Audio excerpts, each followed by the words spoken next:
Well, let me just share this out. Um, yeah. So today, hi, Assalamu alaikum. Very upset. I was muted last night. Well, you won't be muted today, Jez. You know you're one of my oldest followers, and if you want to come into the box before we start the live today, so Vimto is going to be. Vimto is going to be exposing or giving her side of a versions of event today.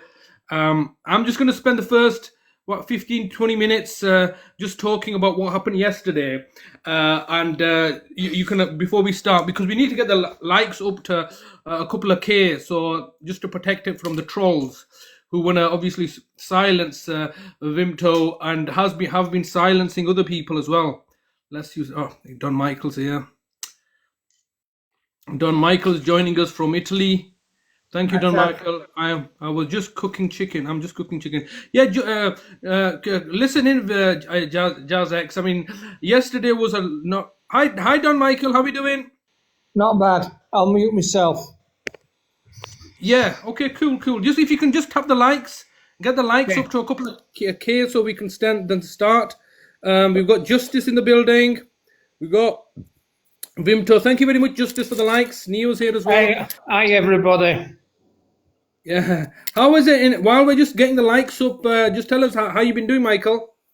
Coping, it's freezing in Italy. It's cold. Is it? It's been wet and cold here as well. Yeah, it's miserable here. Is Vimto in the building? I think we're still waiting for Vimto. Let me just give it a message. But yeah, Vimto's here. Yeah, I appreciate everybody joining me in the live yesterday. I think I've got a lot of negative feedback from everybody saying that, look, we're not here to listen to you, mate. We're here to listen to Vimto. Vimto, you're a very popular person all of a sudden. Everybody wants to hear you now. So put a big sign up there saying, let Vimto speak.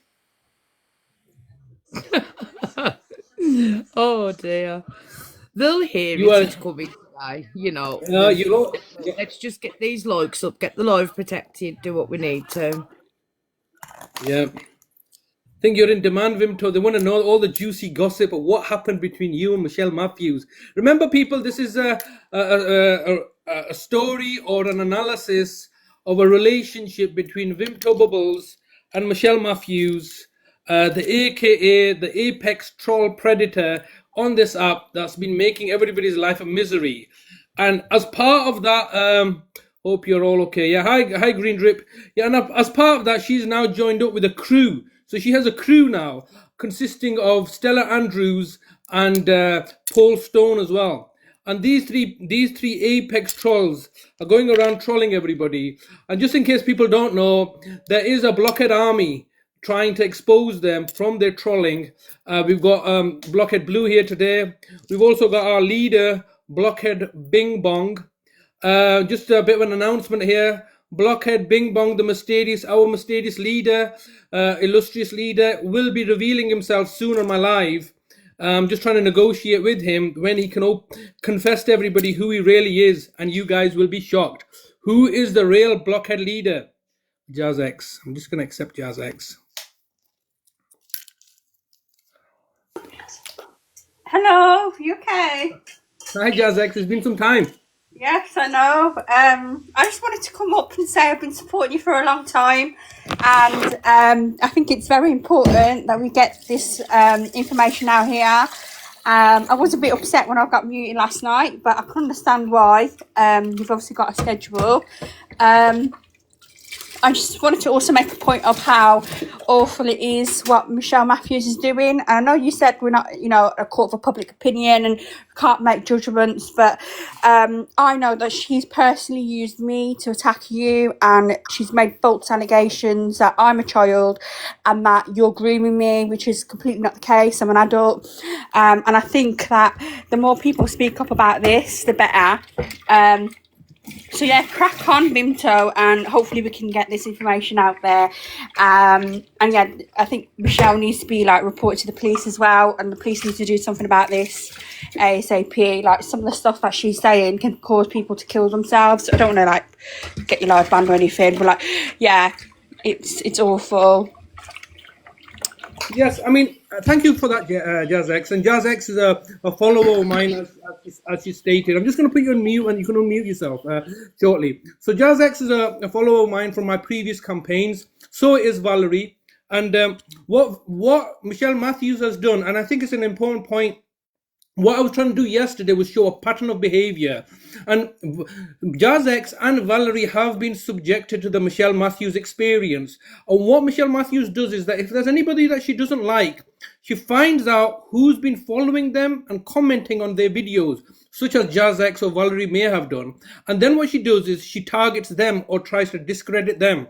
And in this particular case, because JazzX had a picture when she was a little bit younger, Michelle Matthews has all of a sudden conjured up a whole backstory where she was staying on the live, and Vimto's here, and we're going to talk about this later on when Vimto is going through her story, how Michelle Matthews was claiming that this lady here, JazzX, was a child, and how me and Rangi had kidnapped her, and she was making a public outcry to find out who this woman was. The reality was that JazzX is the very woman that had asked me to look into this live, which was hosted by Vimto Bubbles and Michelle Matthews at the time. So that was this is what she does. This is all I'm trying to do here. I'm not here about hatred. My campaign has always been about peace and love. A lot of hatred on this app. It brings out the worst in people. And Michelle Matthews, amongst other people, like Stella Andrews, are these apex hating trolls.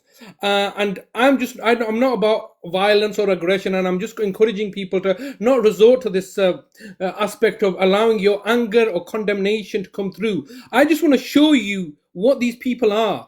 And once you understand what the people are, they lose their kind of mystique or magic. I don't know if you remember like I said, I'm not going to talk much, guys. I'm going to stop talking at 9:30 because obviously I just want to get the likes up. We're already at 10K. I just want to give us some background story, and then we will be hearing from Vimto's side of the story today. But if you remember the Wizard of Oz, the Wizard of Oz was this magnificent big head, all right? And then when Toto pulls back the curtains, it's a decrepit old man, and you lose all fear around him. This is what the purpose of my lives are, is to show you what these people are for. And when you see them for what they are, you will see the fact that they are just nothing but pathetic losers that come on and spend their time on TikTok and taking for cheap laughs and giggles, making other people's lives a misery. And as a consequence, other people, like you heard yesterday, a vulnerable person was, close to ending it all because they were being trolled. And bullying is a very serious issue. And we hear about bullying in the children's playground, but it also happens to vulnerable adults. And no more is it happening now than on this platform. And also, these bullies need to be obviously known who they are and how they operate. That's all this live is all about. I'm just trying to expose them for the tactics that they've used. You've heard JazzX here. She's explained that she was being utilized, all right, told that she's a child, and me and Rangi are holding her hostage. Nothing could be more ridiculous and laughable. But once Michelle Matthews gets an idea in her head, she won't just let go of it. She projects out her reality to the whole world, and we all kind of get seduced into it. And I think this is the kind of message that I'm going to try to get Vimto to, her side of the story will show that we all eventually fall into this kind of nexus of control or manipulation by a character like Michelle Matthews. And these individuals, they're like cult leaders. So they're like cult members, how we all kind of fall and entrapped into their whole propaganda. And that's all I'm just trying to show, that look, these people are manipulating you, and this is how they're manipulating you. And if you can see the manipulation, then you can hear what's going on. I think we've got Tanya here. Tanya, yeah, we're going to speak about Vimto. I'm just going to get the lives up and the likes up, and we'll be hearing from Vimto very soon. Just give me another 5 minutes. All right, we'll start in another 4 or 5 minutes. The likes are already up to 11K, so the likes are protected. I just wanted to quickly have my little say, because today is all about Vimto and the Vimto story and Vimto's version. And I think everybody wants to hear this relationship, how Vimto started this relationship with Michelle Matthews, how it developed over time, and how it subsequently broke apart. And then we can do the psychoanalysis. That's what I'm looking at, to analyze how these people operate in order for you to be better prepared to protect yourself, some psychopathic, narcissistic individuals that you meet in your life. I'm not about spreading hatred. I urge people not to resort to violence. Resorting to violence, you've already lost the argument. We can all resort to violence and aggression. But if you can show patience, empathy, sympathy, and compassion, even to these trolls, I would say, then you are on the upper hand. These trolls work on the paradigm. They want to make you ugly because deep down, you know, they're sad losers, have no love in their heart. And what they want to do is they want to bring out the worst in you. And if you're losing your temper and aggression, then they're already winning. That's the only thing I want to say. No aggression, no violence. All I'm here to do is just show you and people like Vimto's version of events. You heard Jazz explain that she was unwittingly bought into this whole nexus of Michelle Matthews' paranoia and delusions about kidnapping children, about wrong guns and PDFs. This is her natural theme. You will see that she's done it to many other people. There was another fan of mine, Valerie, and she's attacked her for just simply leaving positive comments on my videos. And this is how she operates. She operates by targeting not only individuals like Rangi, but Rangi's associates. And many of these people that we hear, like Justice is here, this is somebody that just simply went on Rangi's live, maybe liked his video or content. She then was unwittingly made into a target of Michelle Matthews. Jazz X, same thing happened. She's a follower of mine, probably left some good comments, positive comments on my video. And as a consequence, she got targeted. So did many other people. We're on now about 12K likes. I think thank you very much for the likes, everybody. Vimto, do you want to come in? Because everybody is loving to hear what you have to say about the situation. And I am going to pipe down. Look, it says there, let Vimto speak. So, you, Vimto, how are we doing today? I'm okay. Okay, well, I'm going to pipe down. I want you to tell me from your own version of events. Let's just find out when you first met Michelle Matthews, under what circumstances. Rose, I first met Michelle back in the end of December, beginning of January last year. And I came across one of the lives she was doing about Rangi. And I'd not long finished decoying for a team because I hadn't been very well. And I was listening to her talking about Rangi. She'd just come back from trying to find Maria Clark at one of the places that she were at doing a talk.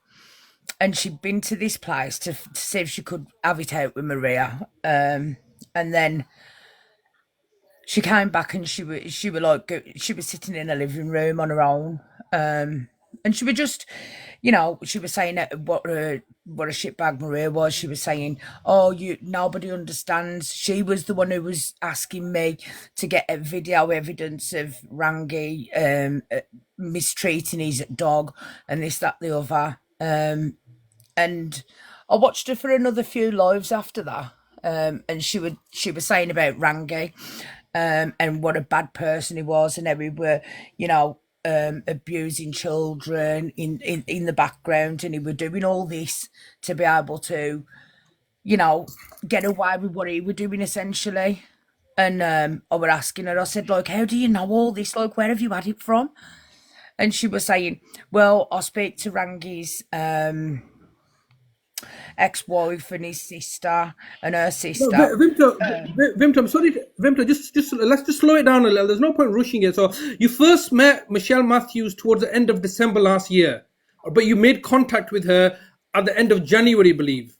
Yes, so the first time you ever saw this live is, what is it? Keep live engaged, tuning camera off from static images. Just 1 second, I'm just getting a warning.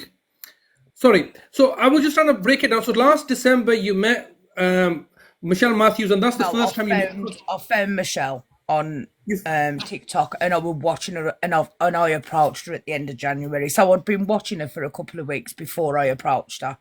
Okay, all right. Why did you approach her? Because she had found this guy that she was saying was a child groomer, and he was part of a grooming gang that weren't being exposed. Okay, so So, Vimto, can I just ask and let everybody know what's your background? Because people would be quite interested to understand why you would approach Michelle Matthews given that setup. So, who are you? What's your background before coming into TikTok? Right.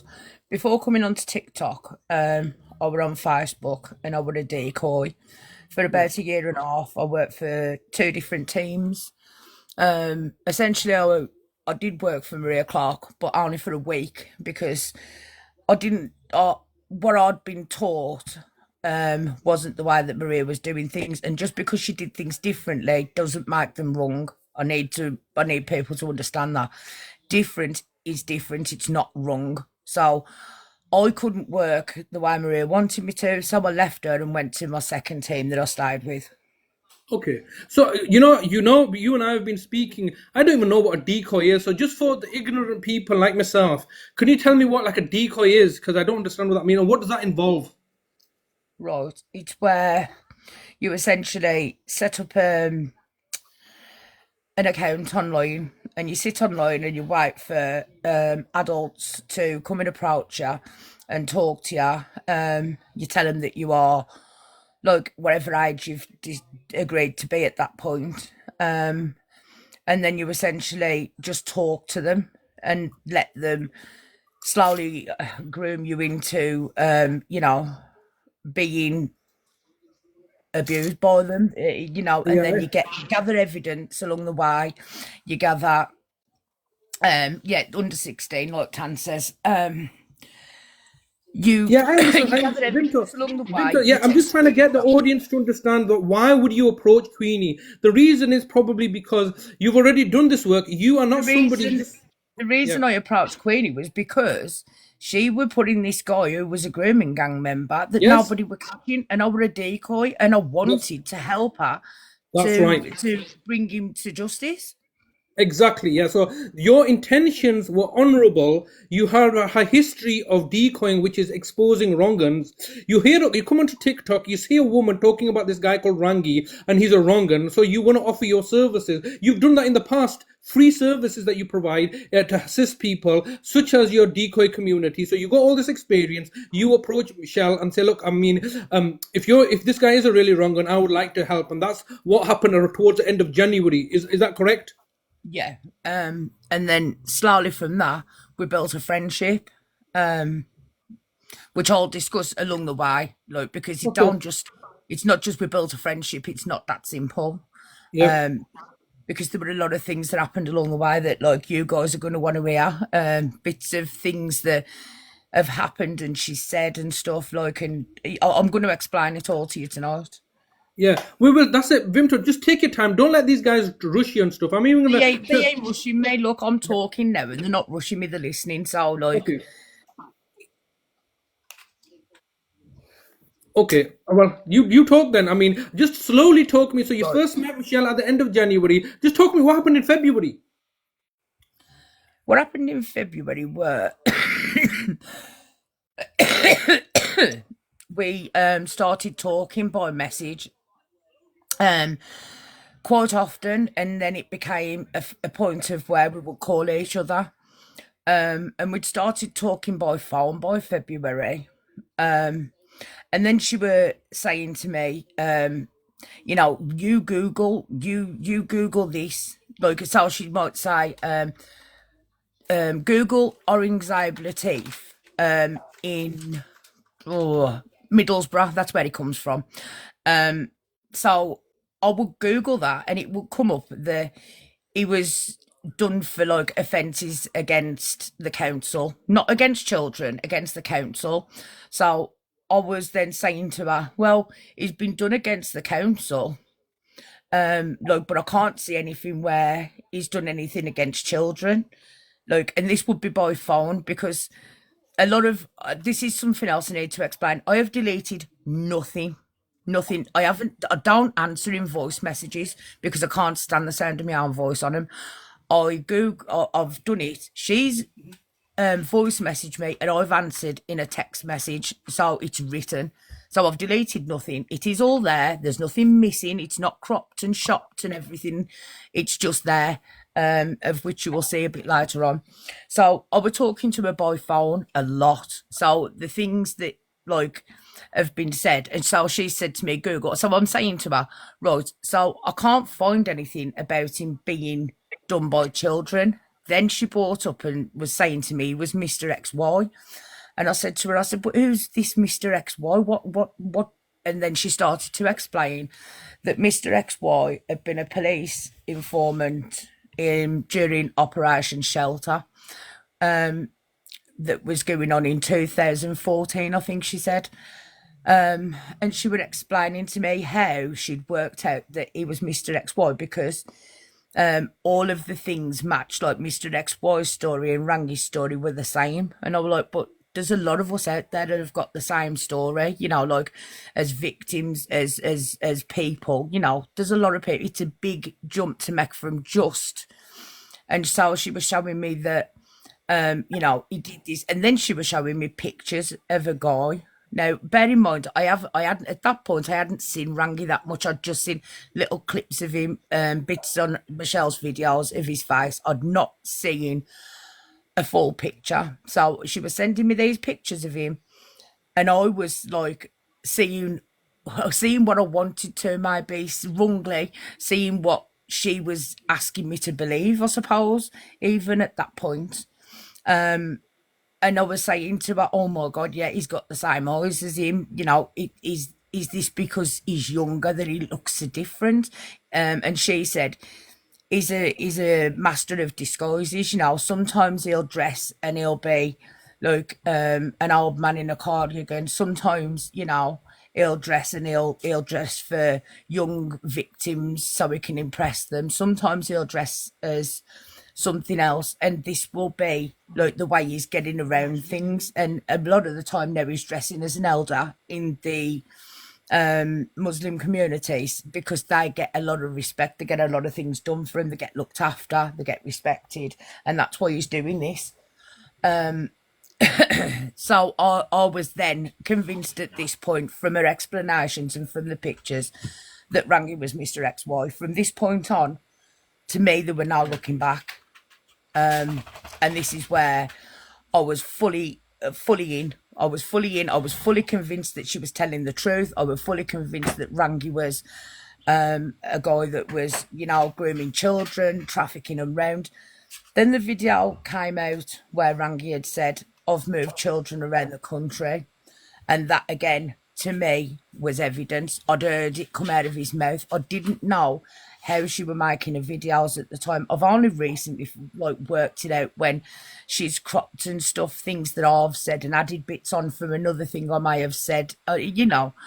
And that's when I started to see it. But because up until the last 3 or 4 weeks, I was convinced that this was the truth. I was convinced that Rangi was this, you know, mass manipulator, master groomer, like everything. I was completely and utterly hook, line and sinker convinced of this. I've never, you know, I've never put anything out believing that it was wrong. I was, you know, and now I'm looking at it and I can see how she's making her videos and stuff, and I feel terrible. I mean, she's not only done it to Rangi, she's done it to a lot of people.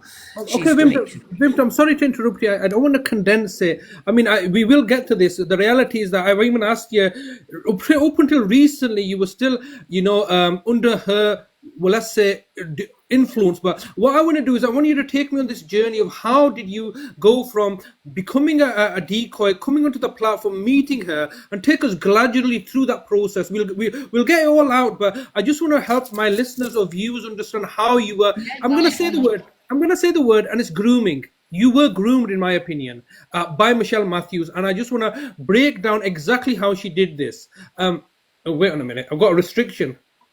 Your live is ineligible because them are going to be reporting. Okay, no problem. So just help me understand how you go from just meeting somebody to be fully invested in her, and then obviously developing this friendship up until we've met her at the end of January. Sorry. So like I say, she was sending me these pictures of Rangi, and she was saying that was him, and I was like, they may have had the same eyes, and they may have had the same like beard. And then she was saying, the guy on the steps outside Bradford Court that you've all seen, with a bent finger, she said to me that Rangi got his finger broke because somebody bit him. And that finger that this guy clearly can't bend on the picture, like you can see it. She said, it's Rangi, look at his little finger. So I went back and I looked at no, I'm telling you the truth. I looked at the picture, I looked at this guy's finger, it got the same eyes, and it was when he was like maybe 10 or 15 years younger, maybe even 20, and I was like, Jesus Christ, it is him.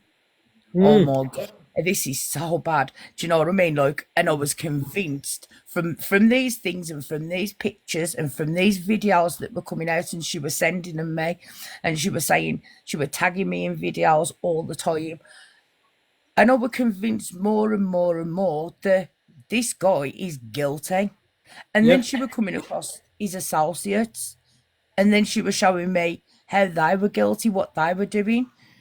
Like yourself, I mean, I know now you've never been part of LCS, but at the time she was saying that you were part of LCS, and that, to be fair, you was related to Rangi, and she said that your family, the Husseins, were related to the Latifs, and she was saying, you know, and I was like, how are they related? And then I'm sure she said one of like your family members had married into their family, and that's how it was all related.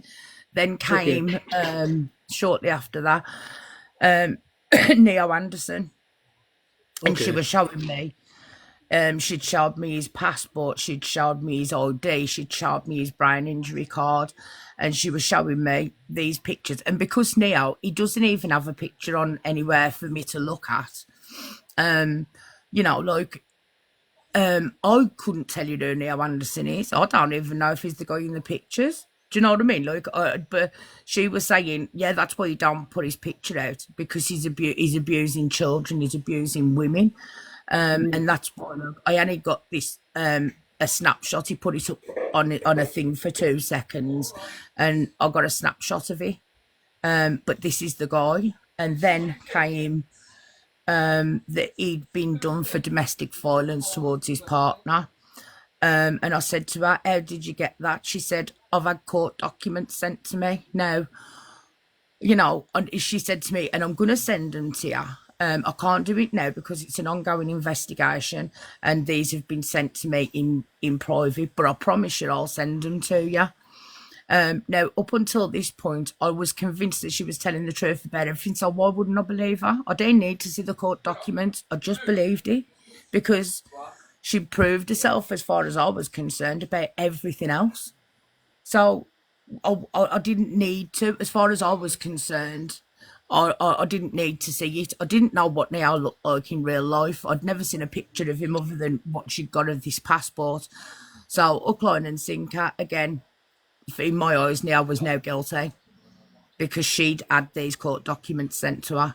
And then, little by little, one after another, these people, you know, Green Drip, he's another guy that she, unfortunately for her, the thing with Green Drip was, I heard the live because she asked me to listen to it. So I was listening to Green Drip online, and he was saying, well, I was accused of doing something to my children. I can't say what that is on it. It's too bad. Yes, like he was saying I was accused of. And then I heard Queen's video the next day where she clipped it, so it sounded like he'd said, she didn't put the I was accused of, it just put I did this, and it sounded like he was admitting it. But I had heard on the live, and I said to her, can't you put the first bit in? And she said, I can't because it makes the video too long, it won't upload to TikTok, so I've just got to put it in like this. Again, I know it's wrong, but I accepted it. Do you know what I mean? Like, because I at that point, I didn't make TikTok videos. I didn't know how TikTok worked, really. You know, it weren't up until a lot later I started to make videos. And even now, I don't make videos as such. What I'll do is I'll write a text and I'll just put music to it or whatever. I don't, or a photo and put music to it. I don't make videos. So as far as I was concerned, you know, when they were saying, "Oh, it's going to make the video too long," I was just like, "Oh yeah, yeah, no, I get it completely," you know. And I just believed it again. I didn't ask for the evidence I should have been asking for, and I should have known better because I'd decoyed before, but I didn't, you know, and I was stupid. But maybe it's because I was looking for a friend. I didn't know I needed a friend at the time. I don't know, but it just Vimto, became so easy. Vimto, thank you for that. But could you just can we like you've given like a broad overview. I just want to stick to the chronology of the timeline and the key factor when I first met Queenie or doing a deep dive on Rangi was if I just wanted you to talk to us about the One Love Live in February because that was I think another pivotal moment at the start of February. I believe you were doing a One Love Live where Rangi was on there, Pure Islam was there, and Michelle Matthews was on there. Could you talk us through Yes, that? that's What right. happened at the start of February this year when I believe One Love was first introduced? We all met at that one live at the start of February, I think. Right. I'd been talking to One Love for a couple of months at this point. I'd been on his live. I'd only just started going in his boxes back in February. And he made me a mod because he was falling asleep at night and I would awake. And the one night I came in and it got this picture of 6 Asian men in a grooming gang and one of them circled in the red circle, and he was saying that were Rangi, and I was looking at it, and at first I couldn't see it, but the more I looked at it, the more it looked like to me. It looked like him. You know which picture I'm on about, don't you? Yes, I know, I know. I just want to just jump in. I just want to jump in there because I think that was on the 2nd of February, One Love's live, and what had happened was Rangi was being, berated by everybody. Michelle Matthews had done a number on him, and she had then left and bought the evidence, and that's when actually I know the exact moment that One Love got that evidence, and they were doing like a judge and jury thing where they were looking to find out whether he's guilty or not, and so Rangi was in there, and I had come in as well, and so was Pure Islam in there, and basically they were doing a TikTok, judge and jury court thing where he was defending himself. So that is a pivotal point because subsequently he was asked to provide a DBS. So can you talk us through that? Michelle Matthews had convinced you that he was this wrong one, but then you've seen the DBS. Can you tell us how that worked out? Because this guy's presenting you with evidence and you're still dismissing that. How did that work? Right. We got sent a copy of a DBS. I sent it to One Love. We were all in a group chat at that time. I sent it into One Love, and he looked at it, and One Love said, "I don't think this is a real DBS. It's got spelling mistakes and watermarks, or it hadn't got watermarks, whichever one it was. I can't remember." So Michelle said she looked into it and she said, "I can confirm," as she does, "I can confirm for definite that this is a fake DBS." And he's got that because he's Mr. XY. The police are manufacturing evidence for him so that it doesn't come out who he is because he's under a gagging order, and he can't speak about it. So they're manufacturing these things for him to show him to be innocent, even though he's not. And it made sense to me. I'm going to be honest. At the time, it made sense to me. Because I was like, well, Vimto, just 1 second. I'm just trying to understand how your psychology works here because, yes, that's what she said, but we all know he was arrested in January. So if he was arrested in January, if he was under the protection of the police, then how could they arrest him in January? But then, can you understand that? That's what kind of tripped me is that he can't be ex-wife. He said, I didn't know in January he'd been arrested. You've got to remember, in January, I didn't know he'd been arrested. She didn't tell me until later in the year that he'd been arrested for these supposedly AI videos. So, look, at that point, I still didn't know he'd even been arrested. Okay. So I was just told that, like, the police had made this, had given him this and passed it out to cover his guilt because the police didn't want it to come out that it was Mr. XY. So, and I believed it. Yeah. I'm Okay. going to be honest with you. From the point of the maybe the middle of January, like when and the beginning of February, when I started having calls with her, I believed everything she told me. Whether she could have told me that the Earth was a star shape, and I'd have believed her at that point.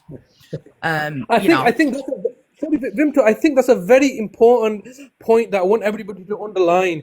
That this is how people work. Certain individuals can tell you things like they're a great salesman. All I'm trying to establish here is that Michelle Matthews is such a great salesman, and from Vimto's own mouth, she's saying that look, she just convinced me so completely that I believed everything. And Vimto could not even look objectively at things. At this stage, she said, look, she was hook, line, and sinker, believing Michelle Matthews, and she wanted to help her as much as she can because Rangi allegedly is a wronger now.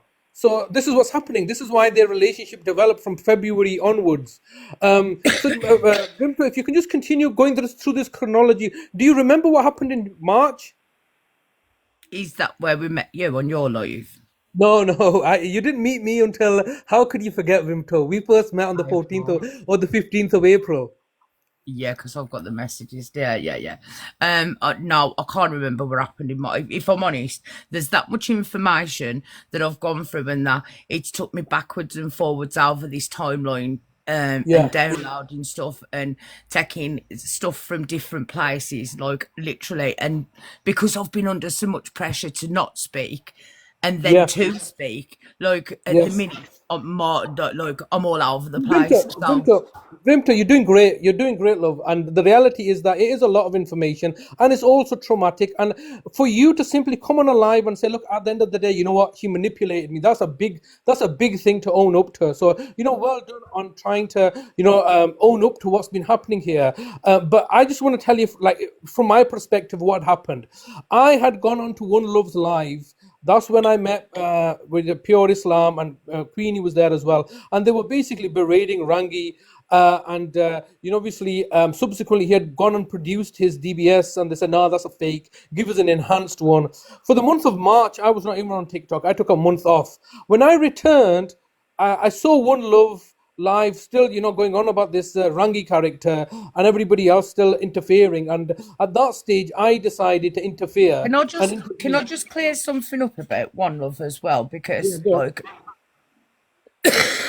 because I was so convinced about Rangi and of his guilt, right, and Neo and the Green and everybody, right, I'm going to be honest with you, I went and did nothing but convince these people that what Rangi was. So, like, even when One Love at the beginning of it, he was speaking to Rangi and he was questioning him, I was saying to One Love, no, you don't understand. You have not seen the evidence. You've not heard Michelle speak. It's not fair. You can't do this. And I was kicking and screaming and fighting with everything I got to make these people believe me, because I believed her. You know what I mean? And I was getting angry with them because they weren't listening. And I was, to the point where at some point I wouldn't even go on his live because I couldn't stand to listen to him defend Rangi. I just hated it. I hated everything about it. Like, I mean, even now I'm getting annoyed by the thought. Yeah, I can hear it. And I was fighting with everything I've got to make people listen, because to me, this man, he was a monster, and he was grooming children and moving them. And I was so angry that nobody was listening. So I was fighting with everybody off of the app, on the app. I didn't care. Like, I really had a hatred for this man, and that I'd never met. I'd never even watched a live of his. And now I feel like, oh my God, what an idiot. But like, no. You know what, Vimto? Just let me stop you there. You can't say what an idiot. I think in hindsight you can say that, but at the time, can you understand? At the time, I was convinced. Yeah. Look, there was nothing. You could have told me that he'd done anything, and I would have believed that as well. Do you know what I mean? I was that convinced, and I hated this guy that much that there was nothing anybody was ever going to say to me that was going to make me believe anything other than that about him. Yep. And from my perspective, what I want to show people is that we can all fall into that loophole. It's not something that we're going to say that all Vimto fell into it, that I wouldn't fall into it. When charismatic individuals come on, and I'm just going to remind people of, I think, that American cult where the cult leader got everybody to drink Kool-Aid or something and unalive themselves because of a starship. I'm just trying to establish here that Michelle Matthews is a very manipulative individual to a point where she can convince people. And here's an individual, and I've said it before, I'm going to say again, I believe that Vimtos has been groomed and manipulated, and I want everybody to see her in that light rather than this control freak monster or whatever. I know she's like said things to Valerie and other things, but try to understand what this woman is saying, that as far as she was concerned, Rangi was the devil himself, and she had spent her lifetime giving up her time and resources as a decoy in order to bring wrong'uns to justice. And she had been fully convinced that Rangi's a wrong one, and she was going to do everything to a point where she was fighting with other people on TikTok, telling them, "Look, he's a wrong one. Why can't you see what we're telling you?" And so that was the relationship she had then. I just want to because the next big thing is that I've entered your lives. Just tell us about that. What happened there? Because the situation with Rangi has always been there, hasn't it? This campaign with Rangi has always been 22 months. But don't forget, like, the part that you're skipping over there is, I already disliked and hated you as well, because were, as far as I was concerned, you were related to him. My God, Vimto, you hit that well, because first time we met, didn't you tell me that you loved me? But I was decoying you. Like, at the time, I was trying to be your friend and trying to hide this hatred that I got. Wow. You know, because you hit it well. It was like you were as bad. I felt like you were absolutely every bit as disgusting as he were. I'm sorry. I can keep saying I'm sorry, but it ain't going to change. No. But like, it's quite amazing, because I genuinely thought you and I we were like having a romance or a bromance or something. So you convinced me. But like, and I came on and I was listening to you, and your voice used to go through me. You used to burn my head. I used to have to go on mute so you couldn't hear like the disgust I got for you. You know, I really. What? Honestly, this is news to me. You know, I'm feeling kind of like broken-hearted here. I thought I made you guys laugh. Because I love you for real now. Now we're in a real romance. It's all right. Okay. But just tell us, I mean, the thing is, well, you must have been a very good when I first came into your life, yeah, you know, what about, you're gonna have to wait, guys.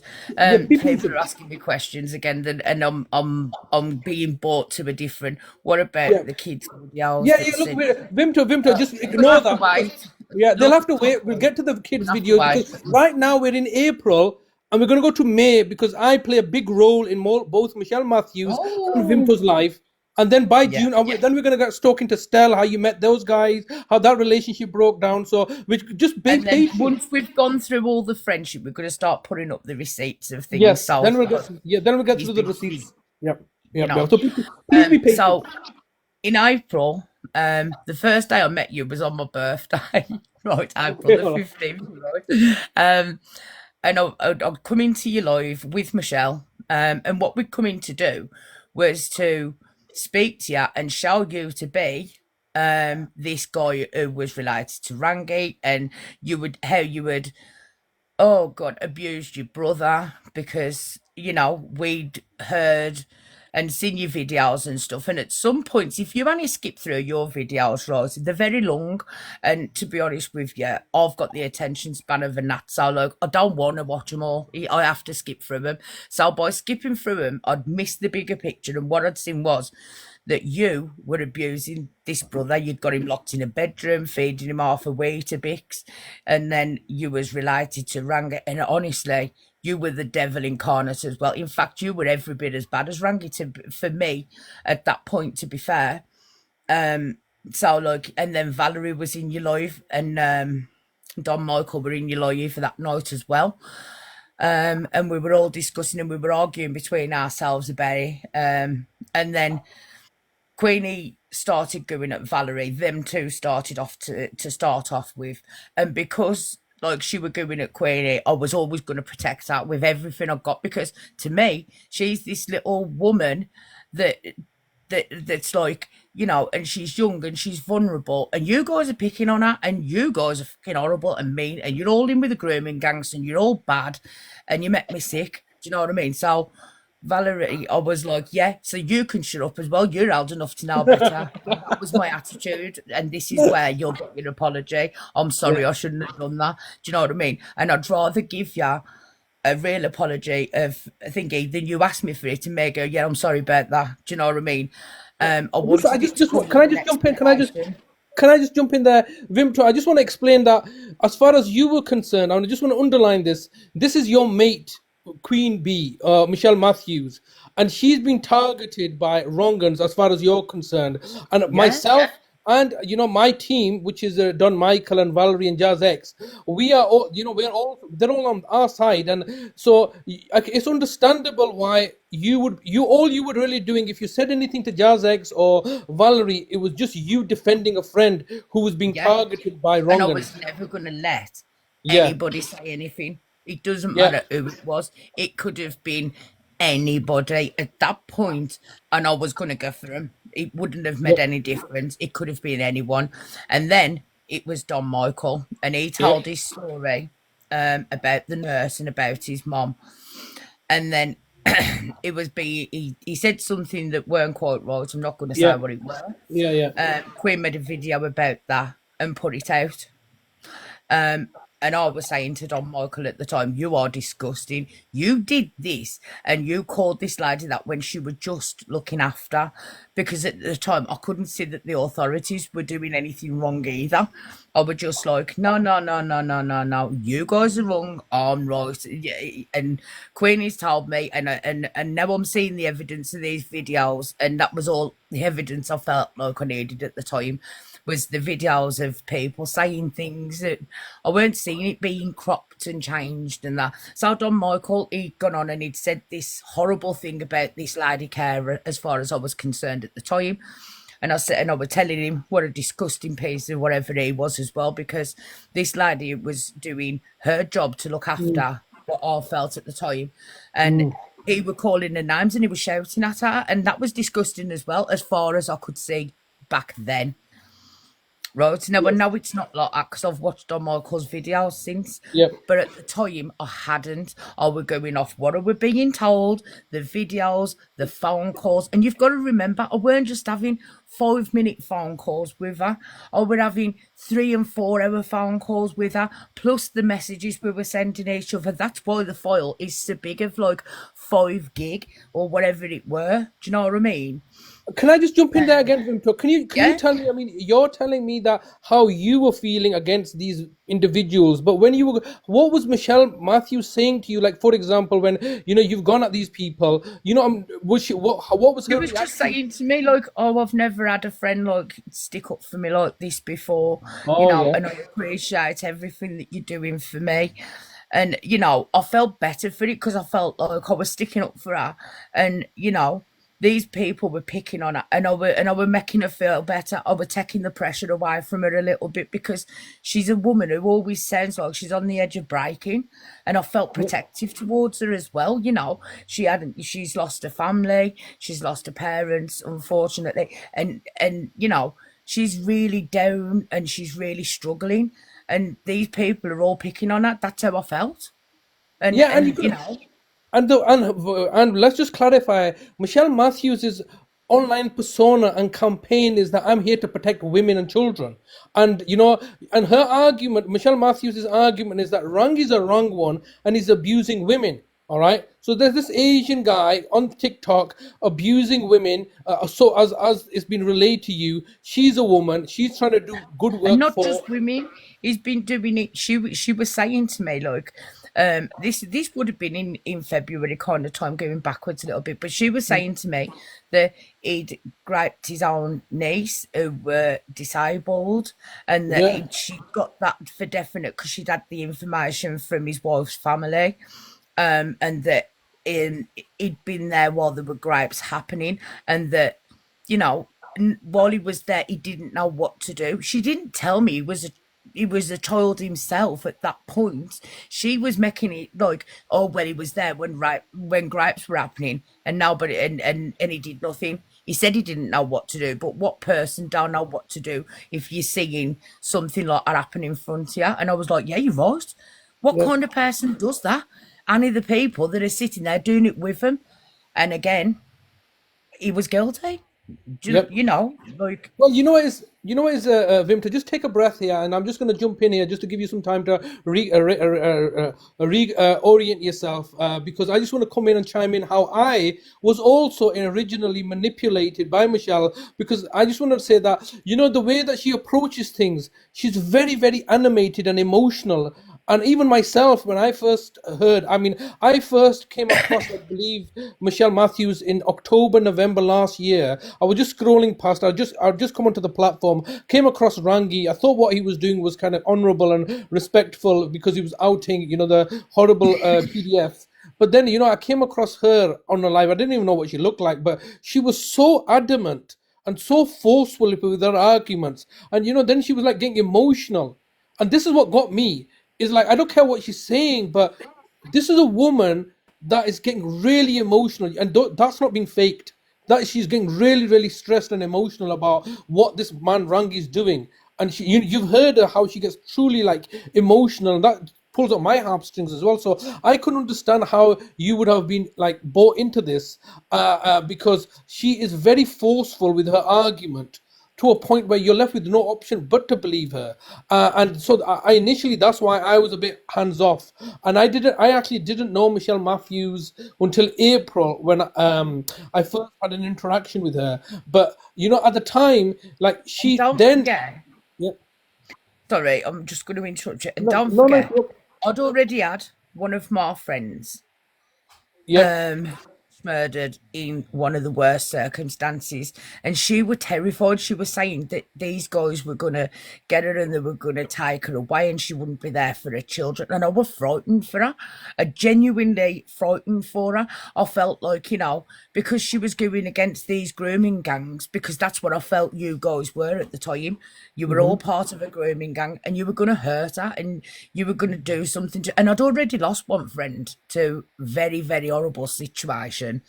And it was going to be, if I could have done anything to stop that happening again, anything, I would have done it because I Vimto, was scared. Vimto, I think this is a very good opportunity in our conversation to actually talk about your friend, because we've talked about your background before being a decoy, but I think this also plays a very important element in your psychological makeup of how and where you were mentally in that state of way. I think it would be good for everybody to know, if it's okay with you. You Yeah, don't need yeah, to go no, into any no depth that you don't want to, but I no, no, think no, people it's people fine. do need to I'd know rather who people. you I'm are and what here. this friend of yours was.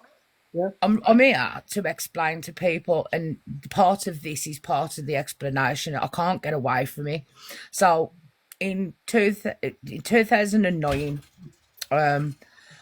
my friend were murdered, but like she weren't just my friend. She was like my family. I even called her mum and dad, mum and dad. She called my dad, dad. We were together all the time, not just a little bit. We practically lived at each other's houses with our kids and stuff, and we were there. And yeah, every weekend when we didn't have our kids, we were an handful, we terrorised the estate. We'd be high as a kite. We used to sniff drugs. We used to drink beer, and we would be an absolute living nightmare, but together. And it didn't matter what people did, because we always had each other at the end of it. And like, we'd get up the next day and we'd be like, oh man, look at what we did last night. And then we'd just go out and front it off like we didn't care. We'd be like, come on, to the shop we go. And people would be like looking at us and walking the other way, because we've been at the houses causing trouble. But we loved it at the time. We loved it, and we couldn't see anything wrong in each other. Do you know what I mean? We was like, and then she met this guy, and it was a lot of fun. At the time, he come along and he made us really laugh, and he became one of us. He became like one of the girls to start with. He did. And he'd come up and he'd drink with us at the weekend, and we'd have a laugh with him, and we'd have a drink and a sniff with him, and we'd be like, and then Nat and him, they got together and they started sleeping together. And they ended up in a relationship, and I was over the moon because I like at the time I really liked him, and they suited each other, and they were like, I don't know, man, it's like it was crazy.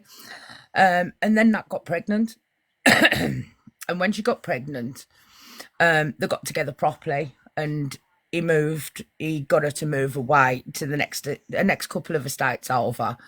And then she passed a driving test, so it was okay for her to be a couple of estates over because she could drive to us anytime. It made no difference. She was at her mum's every day. She was like coming to mine. I was going to her mum's to see her. And she was really excited about having this baby. And me and Nat, we weren't like together as much because she was trying to make a family with this guy and with a son and with this baby they were having. And then she started saying things to me like he was hiding a Gaviscon and things like that while she was pregnant, and like I'd be like, oh, I was up all night in the bath, he did me Gaviscon and I couldn't, you know. And I was like, that ain't normal, man. Do you know what I mean? Like, what's he doing? I said, do you want me to talk to him? Do you want me to? Do you know what I mean? Because he shouldn't be doing that. I don't like that. That's weird. And then it'd be he'd order electric key and a gas key, so she couldn't top them up, and she'd think she'd lost them, and then she'd order new ones and she'd get new ones, and then he'd bring the other ones out and he'd be like, oh, you should have asked me, I'd took them. You know what I mean? Things like that. And then it come to the point where she was heavily pregnant, and she was scared, right? He were hitting her, he were abusing her. It like at one point he choked her until she passed out while she was pregnant, but she didn't tell anybody because she was frightened. Now after she had the baby, this is when she started to tell us and tell us as friends like what he'd been doing to her. And I were ready for pulling his head off at the time because I was really angry with him, but I was still like, Nat was my friend, and I was still friends with him, but I was like, Jesus Christ, why do you want to be with him? Why don't you just leave him? Like, you can't keep doing this. Anyway, she'd been to see me the one weekend, and on the next weekend she went out with her other friends. So and I didn't get along with her other friends, so I said to her, you go on and do what you've got to do this weekend, I'll come out with you next weekend, don't worry about it. So she did, and she was texting her kid's dad, arguing with him, and she was flirting with somebody else by text. Now the baby were only 6 weeks old at this point, but she sent the flirty text to the baby dad on accident. And what he did was he just turned off his phone, and she knew he was going to do something really bad, and she started to panic while she were out with her friends. I only know this from hearing it from people that she was with that night. I've obviously never got to hear about it from Natalie because it was too late by then. And what she did was she left the night out that they were on and went on because she was panicking. She got home and her flat had been trashed. He'd smashed up the flat, he'd broke the telly, he'd just completely made a mess in there. She phoned the police came and left, and within, I don't know, about 10 minutes, because our other friend went to her, Jenny, she got there, she went in, and I think that she said the police had been gone 10 minutes, and then he broke in the flat again. He picked up a knife as he came through the back door. They were arguing, and he just cut her throat. Okay, Vimto, obviously this is quite a horrific experience that you're going through. The reason I wanted to highlight this is because I think the thing is, I want to point out that when the police left, he were hiding in a back garden, right? So to me, the fact of people hiding and sneaking around in bushes and that, it's a very real thing. It's not like I can say because that's not true. I've experienced it through losing Natalie. Do you know what I mean? So all of these things are very, very realistic and capable of happening to me. You couldn't tell me that people don't do that because I know they do. Do you know what I mean? And that's the point I was trying to make. Go on. I just wanted to highlight, just to give a quick summary of what the situation is from an objective perspective. You're someone who has lost not just a friend or an associate or a brother, but you're somebody that the most closest person to you. I want to just underscore that you've lost somebody that was, like your best friend, all right, My and you lost family. that person in the most horrific way possible, all right. It was not just like a car accident that they had, or that would have been devastating as well, but in the most horrific way.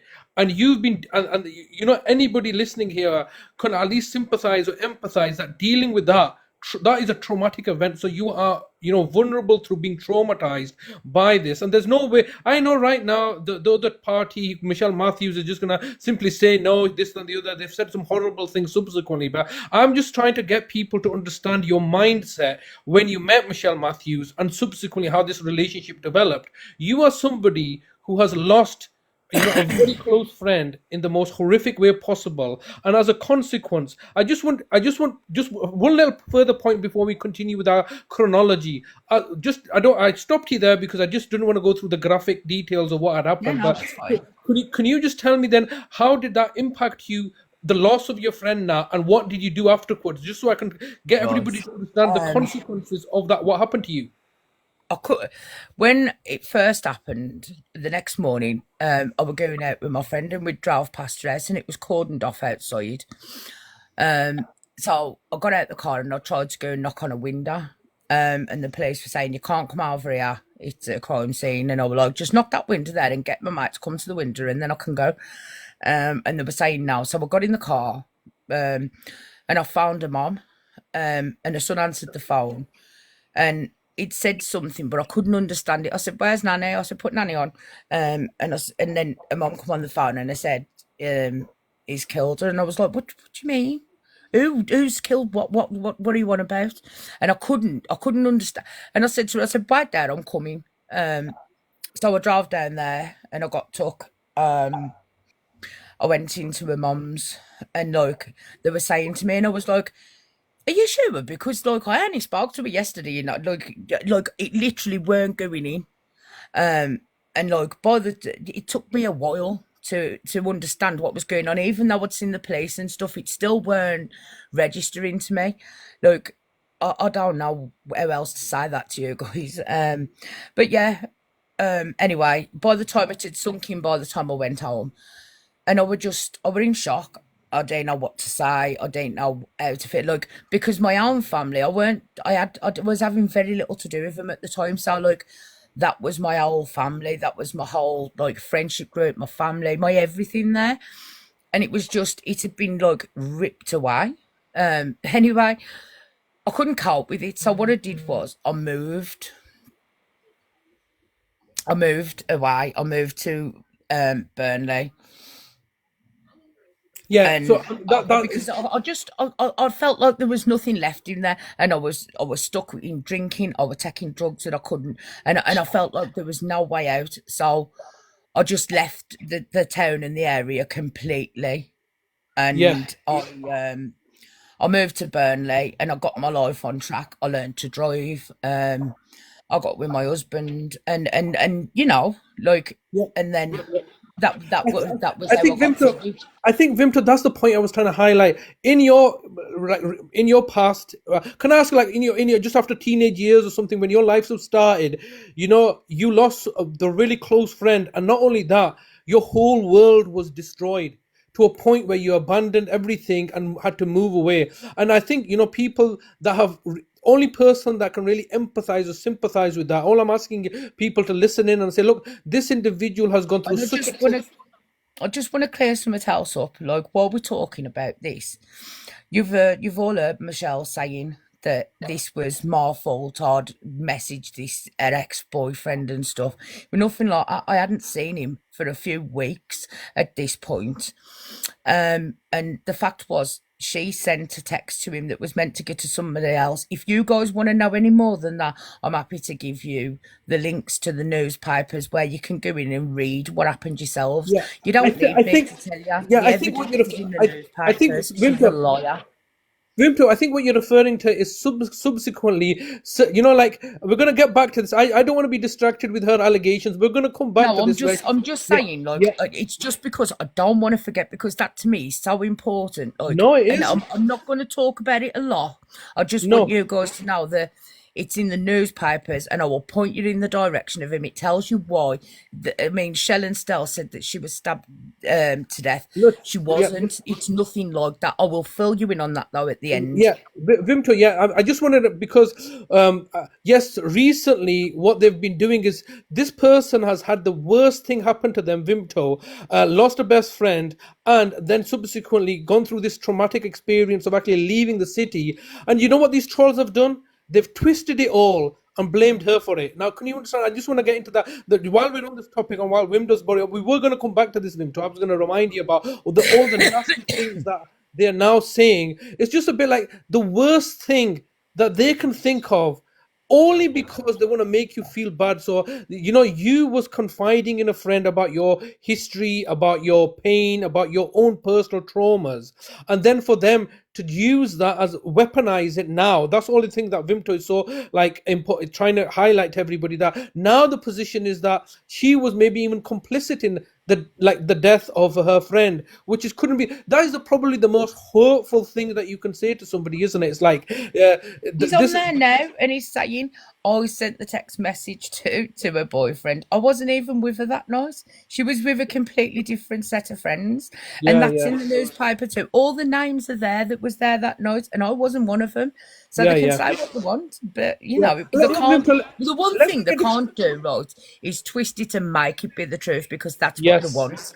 He's Can full you of say that shit. again? Can you say that again, Vimto, please? But which bit, sorry? They can't twist it to make it the truth They because it's can't not the twist truth. it to make it the truth. Yeah. It's in the Yes. newspaper. It's there as fact. It's there Yes. in court documents. Yes. I Yes. wasn't there. I was nowhere near the situation. Yeah. It can sit there and it can sit and scream bright red like a But fairy. Vimto, All he Vimto, wants Vimto, to do, Vimto, but he Vimto. can't force it to be true.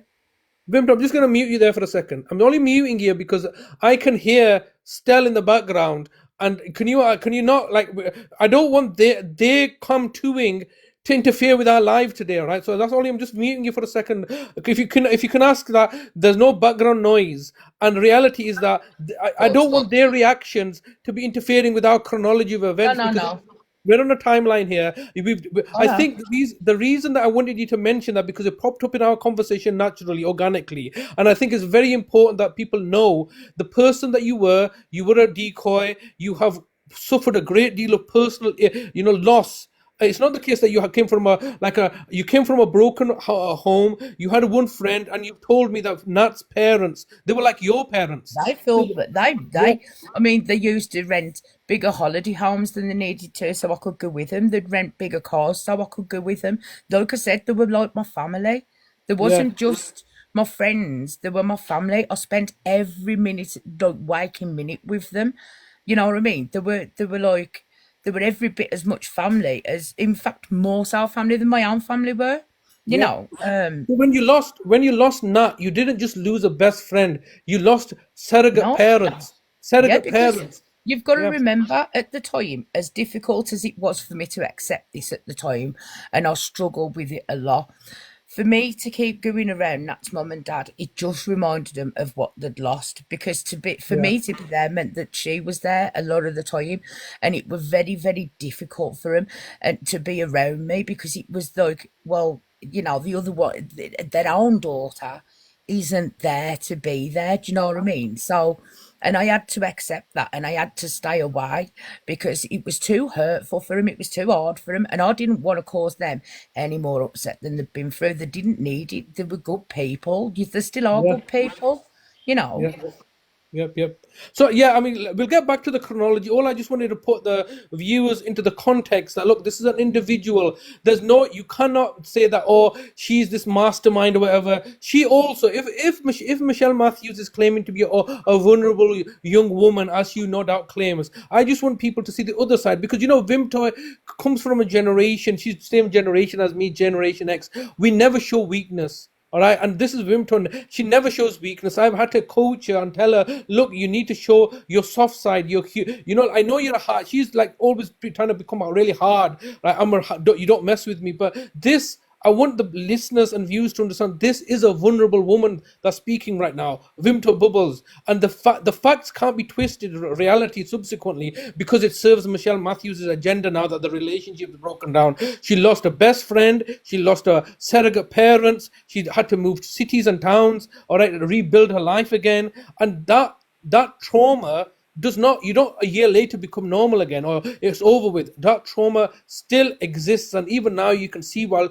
Vimto's speaking that she's trying to going through that trauma. So I just want it to be established that many people will think, oh well, why did Vimto do this and why did Vimto do that? I just want can you just understand why Because someone like Vimto would along with that comes like for the next, like, I don't know, I would say maybe until I met Michelle, I didn't want friends. I felt like I didn't need friends, and that way, if I didn't do it, I could never feel like that again. Yeah, and I think this is so because of the pain and the heartache that you went through. Can I ask how long has it been since Nat passed away? 13 years this year. Yeah, over a decade.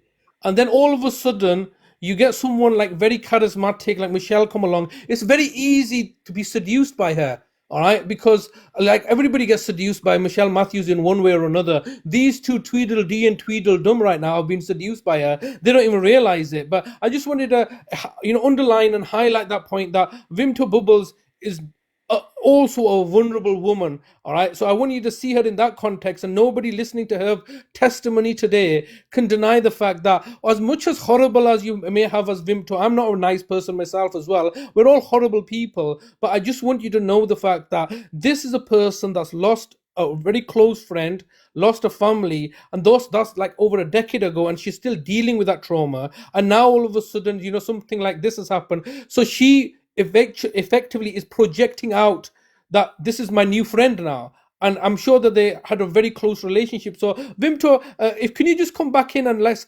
continue with our chronology of events. So I think we're at the point now where I just want you to talk me through how I've come into your life and back in April and May what's been happening with us.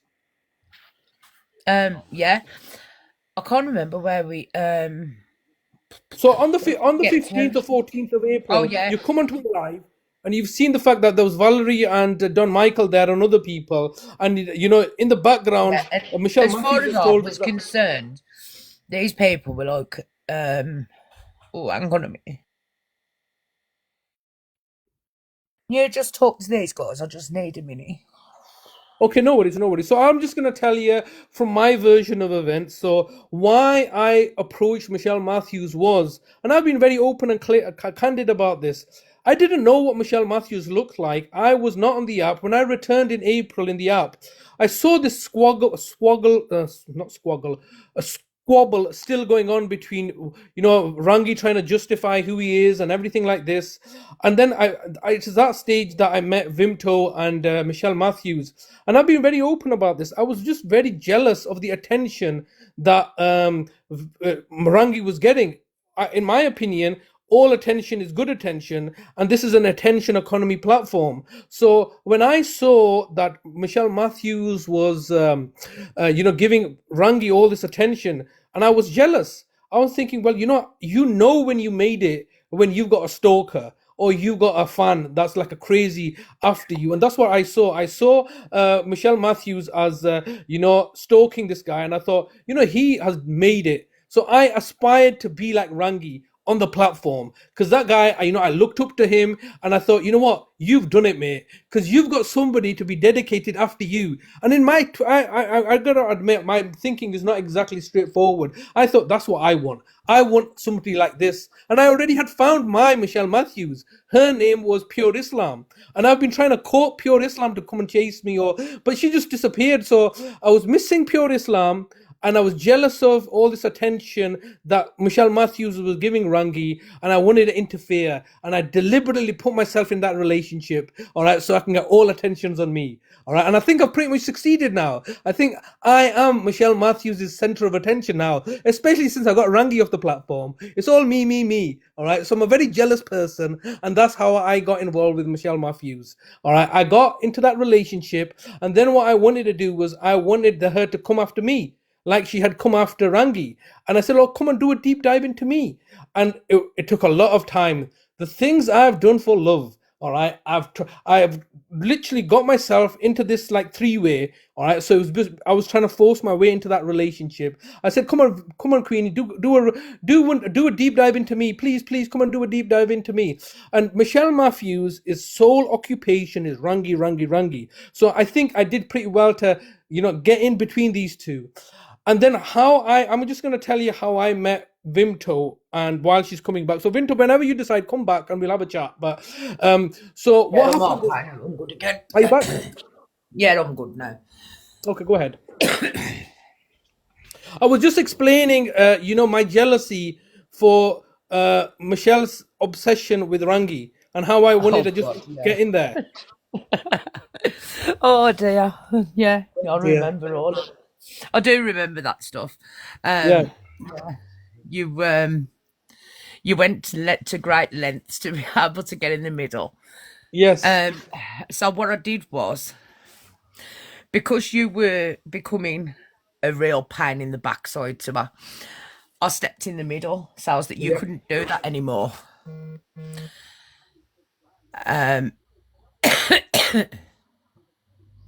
So, I just want to jump in. I think you got a message, something. If you just so what happened is that I'm here looking to put my focus in on Queenie and get her attention, and then you just start interfering, start making videos and stuff. And I kept on saying, because the thing is, I never got to speak to Queenie directly. It was always having to go through you, and I was a bit annoyed. Yeah. Why doesn't she come and talk to me? I have to speak to you, and really, you were a bit of a me. Like, you've got to remember at the time, she's saying to me that you are worse than Rangi. You're as bad, but you were also worse because you do like the gang side of things. And, your family's like the ones that commit all the, big crimes in Bradford. I mean, I can laugh about it now because it sounds ridiculous because I've got to know you better. But look, at the time, and I was like, I ain't having that. You know what I mean? This is going to end up being really bad, so like, and if I could have done anything, and I literally mean anything to stop you getting to Michelle so that you couldn't hurt her, like, I would have done it.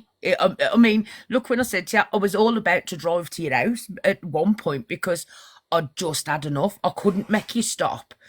And rather than run the risk of you doing something to her, like, I'd have literally just come to your house and stood and argued with you myself, because I don't phone police. I don't come from, I'm going to tell on you, you're going to tell on me. No, forget it. So, yeah, I don't phone police. Everybody is telling the truth about that. I don't. But that don't mean I ain't going to, I feel like I'm not going to do anything, because I won't. I will come to your house so that you don't do any more to Queenie. Do you know what I mean? Like, I mean, you know what I said to you about that. Yeah, and you know what is that really confused me. I think what really shocked me, and even to this day, and if you're going to drive all the way to my house, let me know, I'll bake you a cake, okay? So I just couldn't take you seriously, but then you started going on the dark mode, and I've told people that I give it that Vimto's a proper way. I was being honest with you, like, because I was trying to stop you, like, and I was trying to say to you, listen, if you don't stop it, I will come to your house with the gripper and I will just attack you with it. Do you know what I mean? Like, I will literally, and I was being serious. I would have done it because I felt like take you seriously. I couldn't take you seriously. It was just so like, it was just dark. Even now when you said like you mentioned like a carpet stripper or gripper or something like that, but I don't even know what that is, mate. All right? What you put on the floor and it's got like little spikes all over it, and you attach your carpet to it. And I've got a piece of that spare, and it went outside, and I thought, you know what? I will just take the skin off your face with it. I just don't care. Like you will literally no, like at the time. See, I know you don't understand, but I if you don't ask the understand, girls in mate. the comments, they'll tell you. Like it's okay. Maybe they wouldn't find that might be reasonable, but like coming to somebody's house and doing something to them is the way forward because the police ain't going to do anything. They're a bag of shit. They're just as bad as everybody else. So like to stop you now, even now, like literally, I'm going to have to come to your house and do it because you won't leave. Like, I'm getting wound up now, even thinking about it. You know what? Do It's you good. know what I Let mean? me Like, let me just jump in. Let me just jump um, in. You calm yourself down a little. So let me just tell you from my perspective what was happening. So then you can just jump in as well. Because when you were yeah, yeah. saying these stuff, I think one of the things that you were saying is that why have you put your address out there? All right, because my address, my phone number is on my profile page. And like you couldn't understand that, and you were trying to ask me. You kept on saying, like originally, you kept on hinting like the why have you put your address out there? Like, I don't really care. And you were trying to tell me like somebody can come down and like you didn't mention yourself first, but then you say, look, so I think you were like kind of like testing the waters out and stuff. But I think what had really done it from my perspective is that like I was making videos about her. They're all on this platform, so you can see the timeline of when I was making videos about her. And then what was happening was that I couldn't speak to her directly. All right, and I had to, and you were then started making videos. But let's just talk about this incident about me driving to her house because subsequently, it got all kicked off with stuff.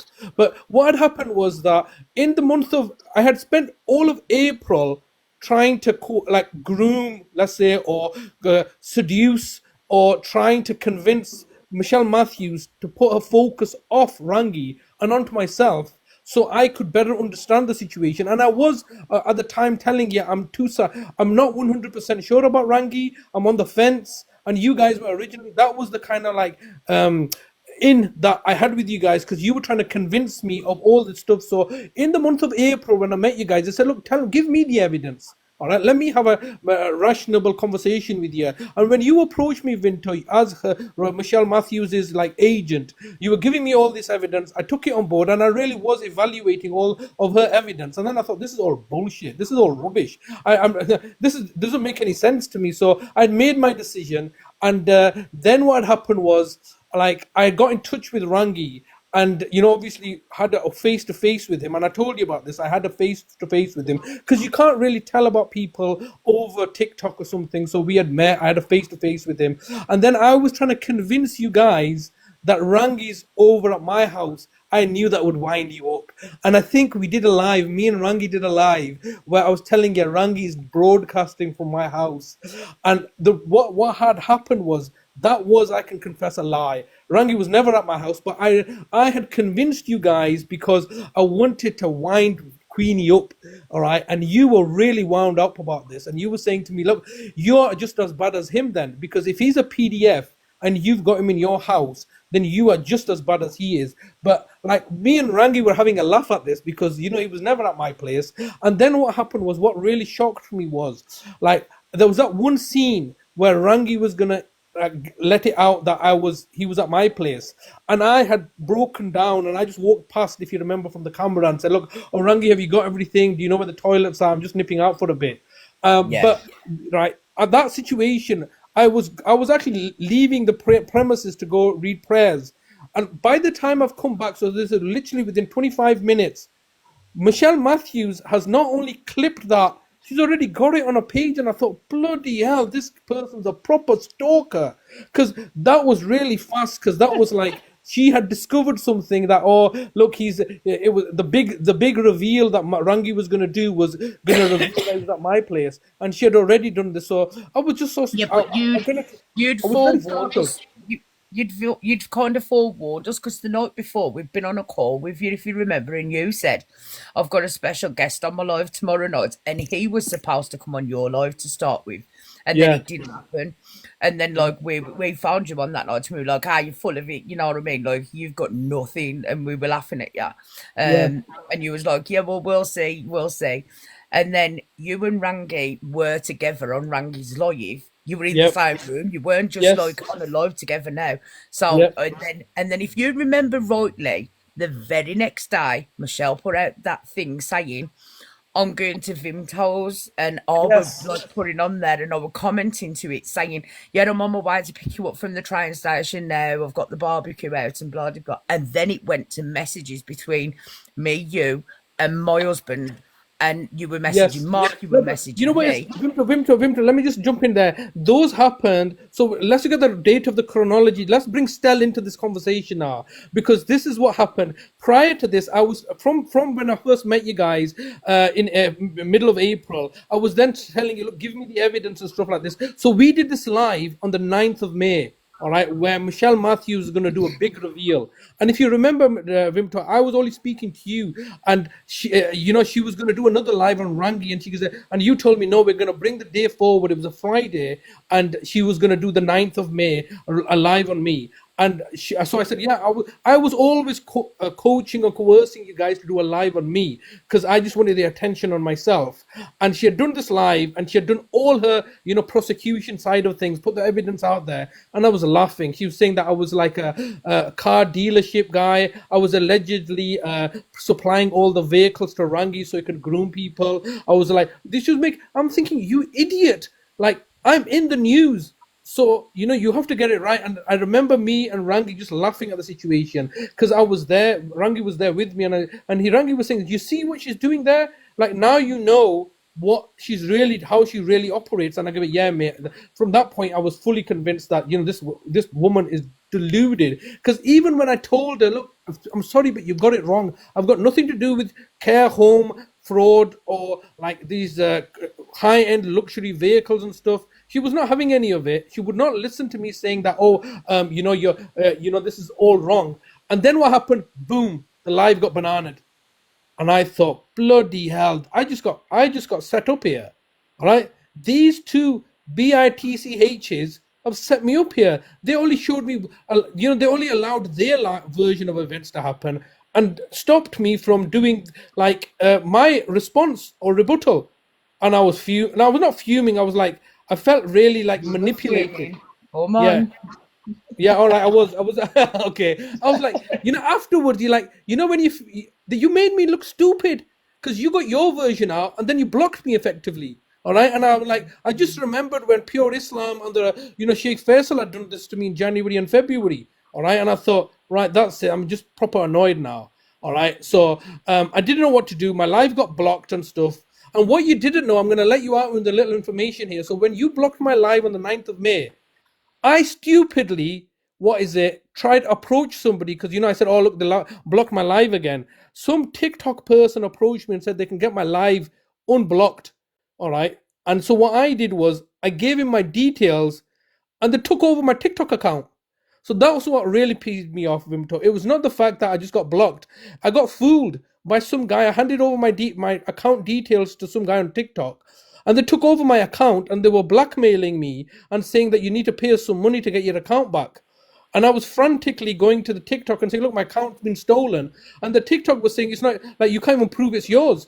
And I was like, oh, that's what really peed me off. It was not the fact that you bananaed my account. It was that I stupidly gave my account details to somebody on TikTok and they stole my account. All right. And it took me ages to get my account back. And I was like, so because Queenie had blocked my account, I effectively lost my account. All right. And that account, I needed it for, doing my own campaign work and promotion work. That's something you didn't know. So I've lost my account and now I just want somebody to blame. And I blamed Queenie 100%. And then what happened is that I was in Ashton Court. I had been like, it was like a drive. I hadn't insured my vehicle. I hadn't sold the vehicle. It was something inconspicuous or something. But I was in Ashton Court, Ashton underline court. And I didn't even know where Queenie lived at the time. And that court date had been sent for like October 2024. And so literally less than 24 hours before I was in court, somebody gave me her address. And then I looked at the postcode and I thought, well, I had to put the postcode in for the court address. And then her postcode was very similar. And then I thought, well, where does she live then? How far is she? And so that's the day that it was the 14th of May that I ended up at a house because I was passing by the area. And if you remember, Vimto, you and I were talking, and I told you that, look, I'm outside Queenie's Because house. you thought that Michelle wasn't at her house, didn't you? Yes, You yes, thought Michelle was at my house, so you didn't yes, think that it was going to be alarming and distressing. yes, You yes, messaged me to say, I'm outside Queenie's house.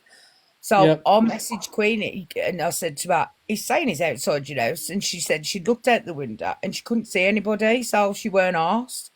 No, but So just let me just jump in there. So what you guys had done is, because I was like trying to wind you guys up. I was saying me and Rangi are in the park. We're at a picnic. We've got a bromance going. If you remember, you saying, "Oh yeah, we jumped in the bushes together or something." All right. yeah, So I was trying to wind you guys up in it, and then in response to that, I really did believe you.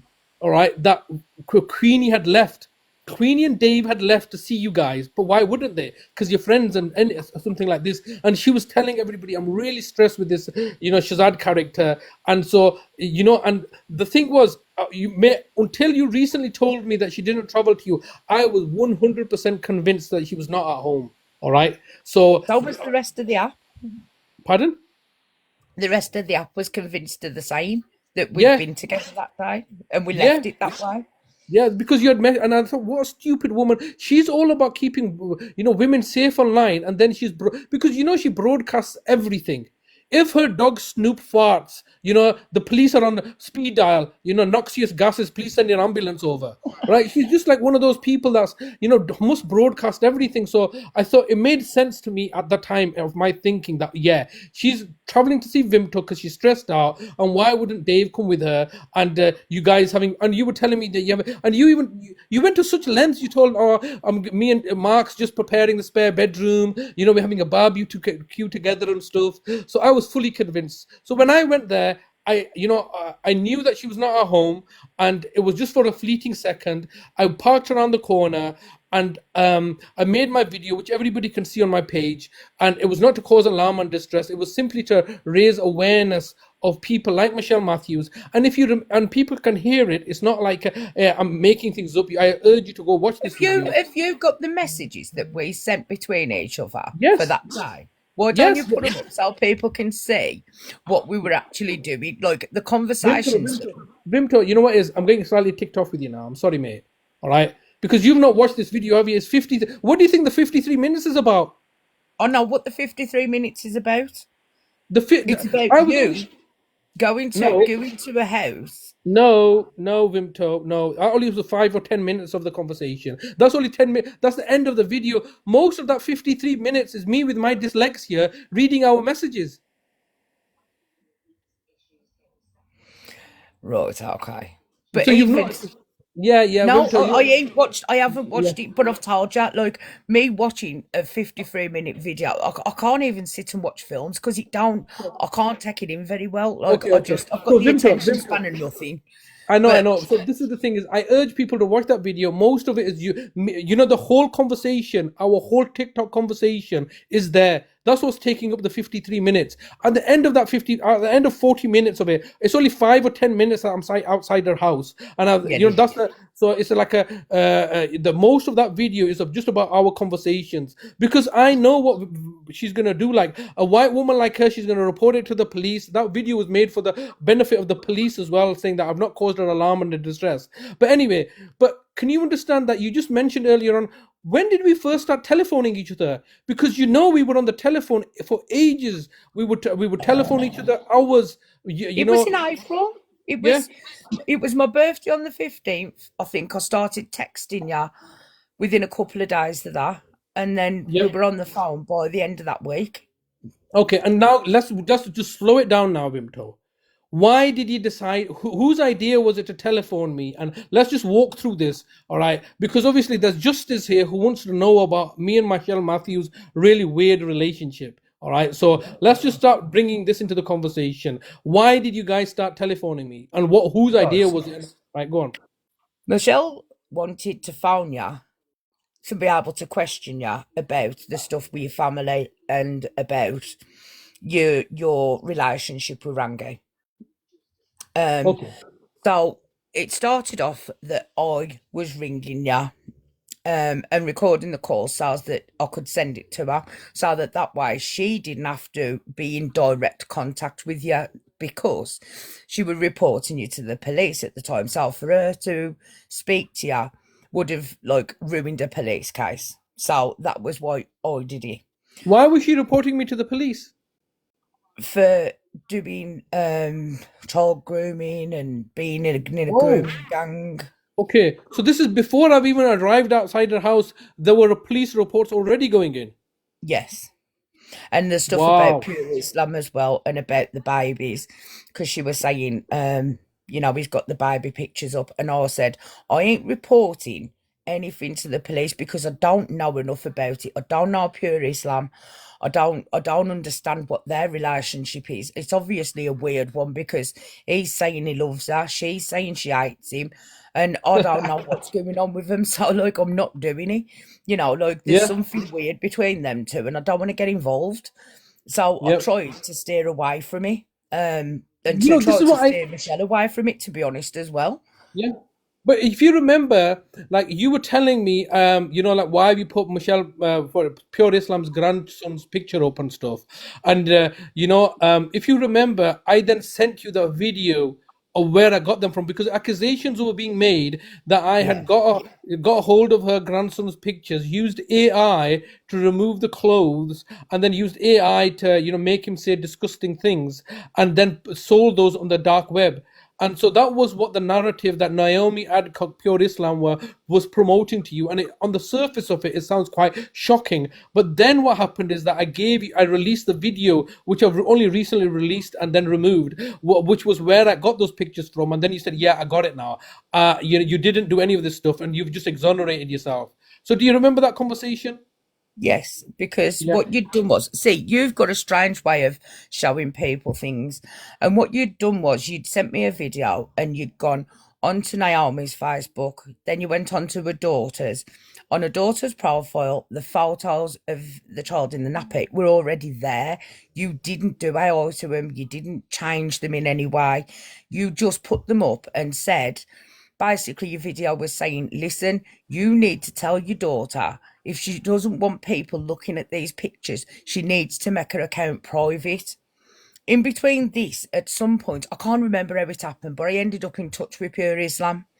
And I was speaking to her and I told her what you told me. I said, listen, his video is all about telling you to tell your daughter to private her account because everybody is going to be able to get a hold of these pictures. Please, tell your daughter to stop it. Good night, Tan. And so like I was telling Naomi this, and she said I can't tell my daughter that because if I do, she's gonna find out that she's been brought up on the app, and then we're gonna fall out. She's not gonna speak to me. And I said, well, surely it's better to do that and to put it out and show that, like, you are trying to protect your own grandkid than just leave these pictures out there for people to steal. You know what I mean? Like, and take and do whatever badness with them.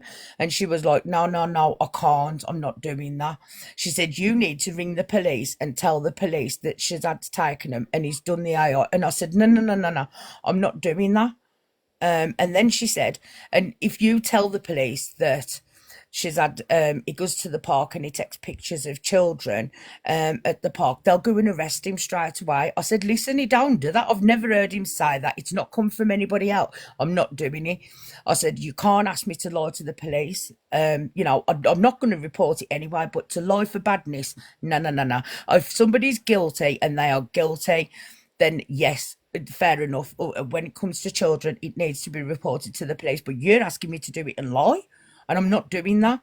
At the same time, I put the phone down from Naomi. I went to Michelle and I told Michelle that Pure Islam had asked me to lie, and I said to her, look, I'm not doing that. And she said, well, just ring up the police and tell them about the AI images. I said, no, because they're not AI. I'm not doing it. I'm not ringing the police and telling lies. Do you know what I mean? Like, the most I could ring the police and say, which I'm not going to do anyway, but the most I could say is, oh, he's took them from Facebook and put them on TikTok. That's the most I could do. And because it's in the public domain, like, the police ain't going to do anything anyway. So, like, I'm fighting a losing battle. Like, you need to tell Naomi to tell her daughter to make these images private, because it's not happening. Yeah, yeah.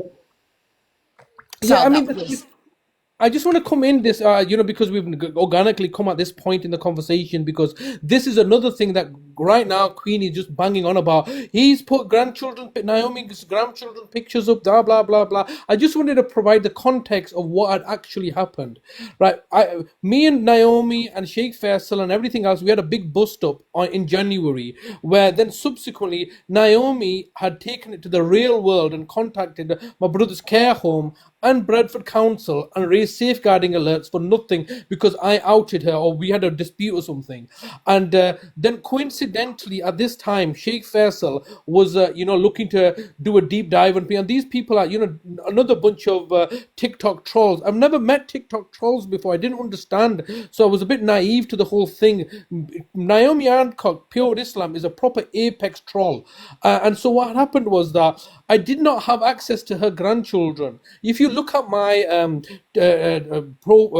videos on my page, I couldn't find anything, and so I had this black baby.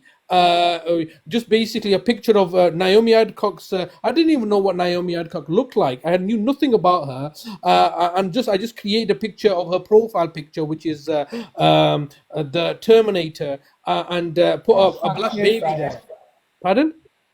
Freya's just sent a gift. I was just saying thank you for it. They don't need Oh, to. thank you very much, Freya. Thank you. Don't no need to gift though. I mean, we're just trying to get our message out here. But thank you for the gift, Freya. So what happened was that I didn't know anything about pure Islam, but she had taken this situation, which was, on TikTok, my campaign, whatever, and tried to discredit me and brought it into the real world. So then I did a deep dive into her and found out where she is, who she is, got her for a Facebook page and found out pictures of her grandchild. And I did take those pictures. And all I'm saying is, because what I was trying to show is that, first of all, you shouldn't have children's pictures on a public platform. This is something I strongly feel about. And I think when I was speaking to Sheriff the other day, as you can remember, it was recorded, that he was saying we don't have our pictures on the public platform. And I think it's irresponsible for, as a parent, to put your children as pictures online. That's just my position. All right. So Talia's just joined at the right time. Talia, yeah. at the minute Shazad's talking about the pictures and the video.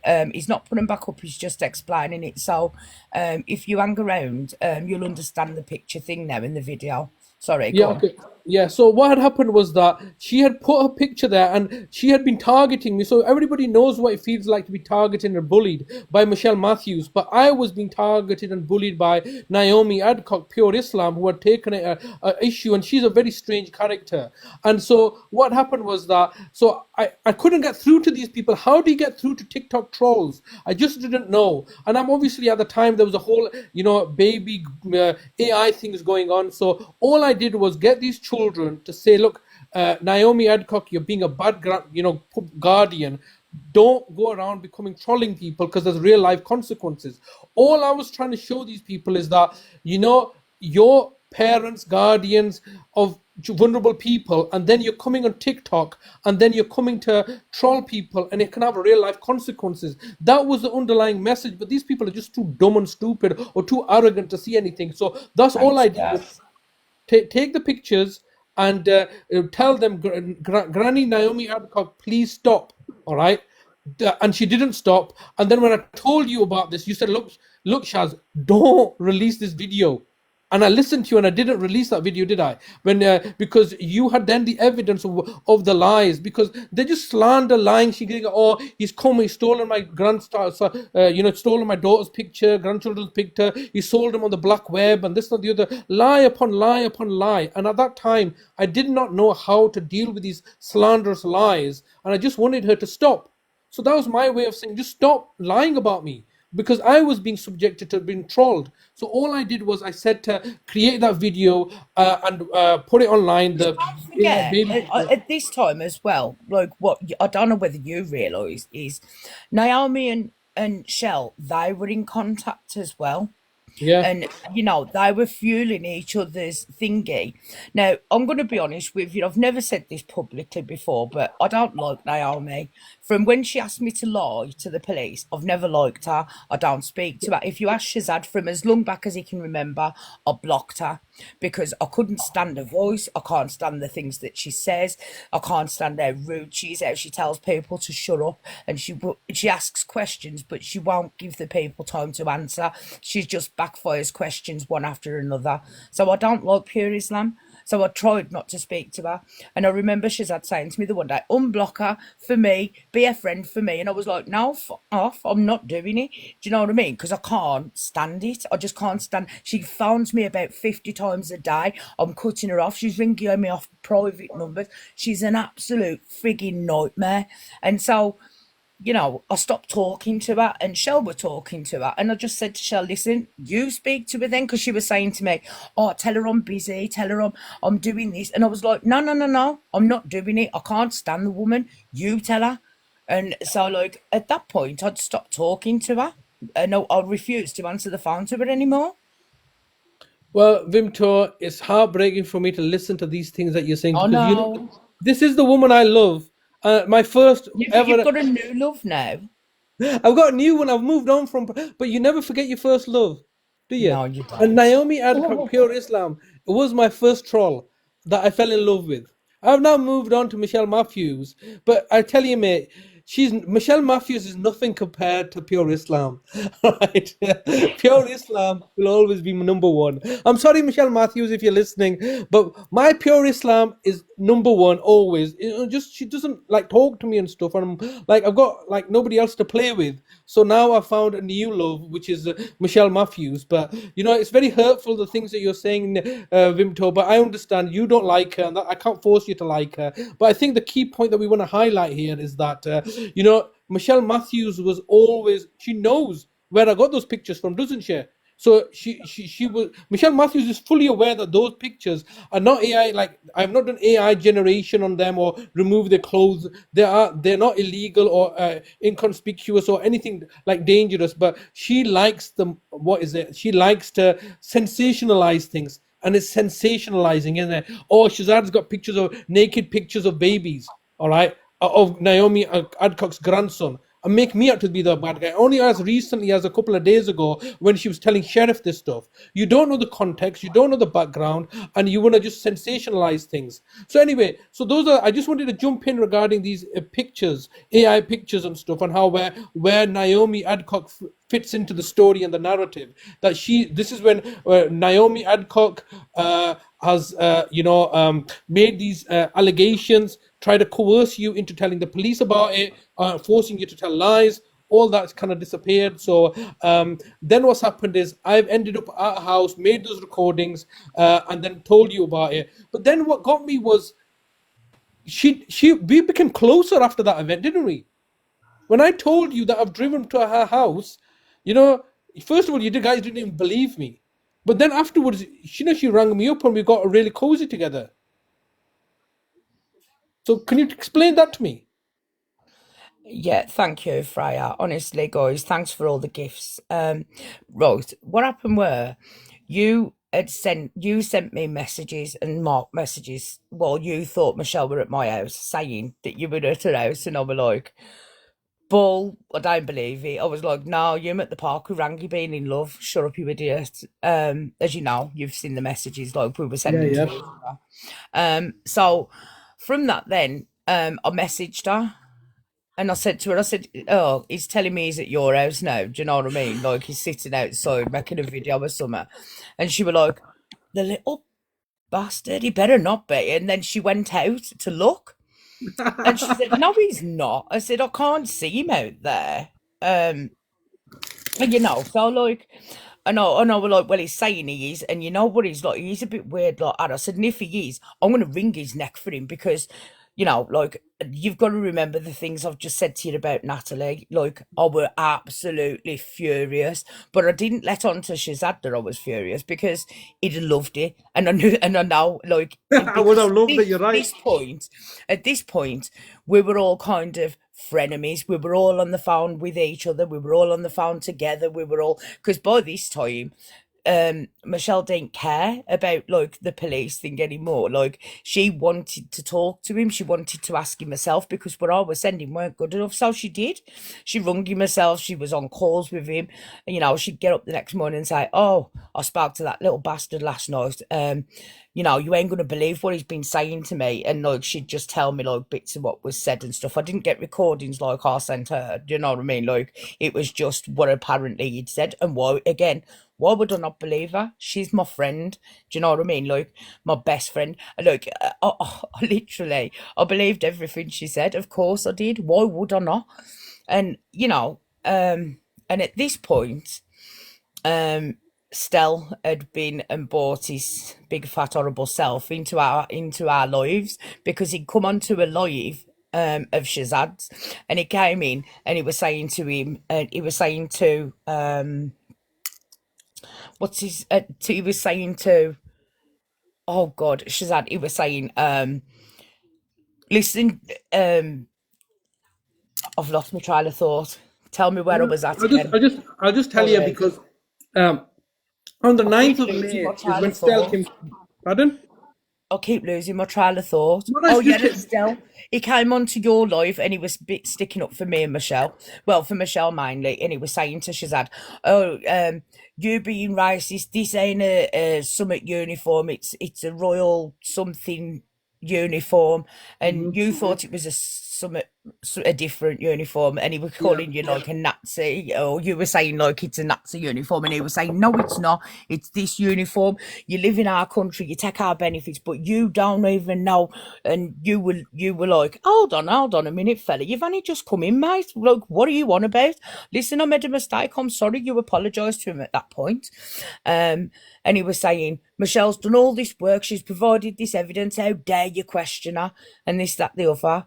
And then from there, Michelle, Stell, and my friendship was born. Like, let me just stop you there. So I brought you people together. Is that not right? Because it later transpires that only recently now, when I first had a first telephone conversation with Stella, that it was not you guys that had, remember when I told you that you had blocked my live, all right, bananaed me at the point where I was supposed to give a rebuttal on the 9th of May, and that really annoyed me because my account then got hijacked and stolen, and that caused me to come to Michelle's house because obviously I was a bit miffed, and I wanted to say explain to her that being a troll has consequences. So would it be fair to say that this whole nexus, a germination of your relationship with Stella, started subsequently after that live on the 9th of May, isn't it? Yes. Okay, so now, this is the information that I don't know, and I don't think anybody knows. So can you just tell me how your relationship with Stella then developed, up until the point when you had the first breakdown? Queen wasn't Stella's friend to start with. It started off with Stell messaging me, and just me and Stell talking to start with. Anyway, he was in another friend group with Coffee Cup, Durham, Ange, and Di. And then eventually, because he was talking to me on the phone and he couldn't get it, like, because his other friendship group kept ringing, he put me into their friendship group call.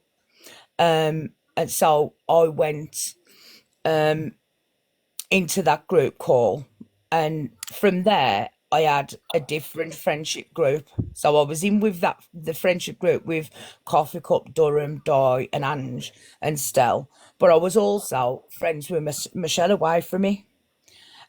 So I'd be friends with everybody, and that's where, like, so me and Stell were like talking and that, but I didn't like Stell from the off, because in this friendship group, what Stell were doing was he were playing victim constantly, and it was like only I could see it. So what he were doing to these guys were they were giving up all their time to help him, to talk to him, to be his friend, to listen to his problems and all this stuff, right? And he was saying, I don't feel like you guys are there for me. It's not fair.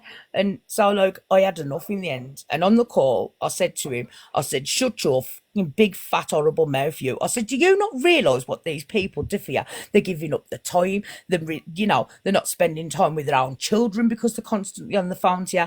Don't remain decorating his house because you are taking all of their time up. Don't sit here and tell me that these are bad people when they are giving up their time to spend on the phone with you, and you don't even appreciate it. You don't deserve friends. You are a horrible man. You know what I mean? And so I literally ripped his freaking a new one in front of all his friends, and I wouldn't let him talk. I was saying, you can shut your mouth. No, shut up and listen. Listen to what these people are trying to tell you. You are a fucking disgrace. You need to start listening. Stell's 53. And like, so then Ange started talking and she said, well, yeah, I don't spend as much time with my kids as I really want to because, I'm on the phone with you a lot, Stell, and like my jobs in my house are getting neglected. And Coffee Cup was saying, like, listen, I'm trying to spend time with my daughter, but because you're on the phone, I can't, and I feel guilty just leaving you because what Stell's doing is, I'm on my own. I ain't got any children. I ain't got a family, have I? And nobody likes me on the app. So, like, these guys were trying to fill his time on the phone. And no matter how much time they spent with him, it were never enough. He was still saying he didn't feel supported by him. And I could see this and I was just like, oh, wow, you are an absolutely vile, cretinous little man. So, like, then, I pulled him up in front of him and I told him. And then the very next day, he put out a video saying that my husband was a predator, and that he was a PDF. At this, Wait, Vimto, you're going too fast because I'm just trying to get things in a chronological order in my head. So, your first interaction with Stella was as a consequence of him banning my live back in May. yeah, Then you got into a relationship with him and his group, which was Durham Justice and Coffee Cup and stuff. This would have been around about May or June time. But when you're mentioning this thing about your husband, you need to give us context because there's such a long history. And was that recently? I know you've done that recently, but did you do that initially as well? no, this was back in May or June. Was it? Oh no, that's it. No, actually, in between this, him and Michelle had words, right? And so them two were in a group as well with me. And then it was like me, Michelle, and Stell. We were having these calls, and he was trying to say about Rangi and saying like, yeah, Michelle, I believe you and this, that, the other.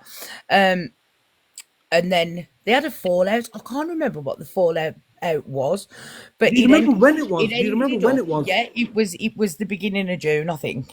Okay.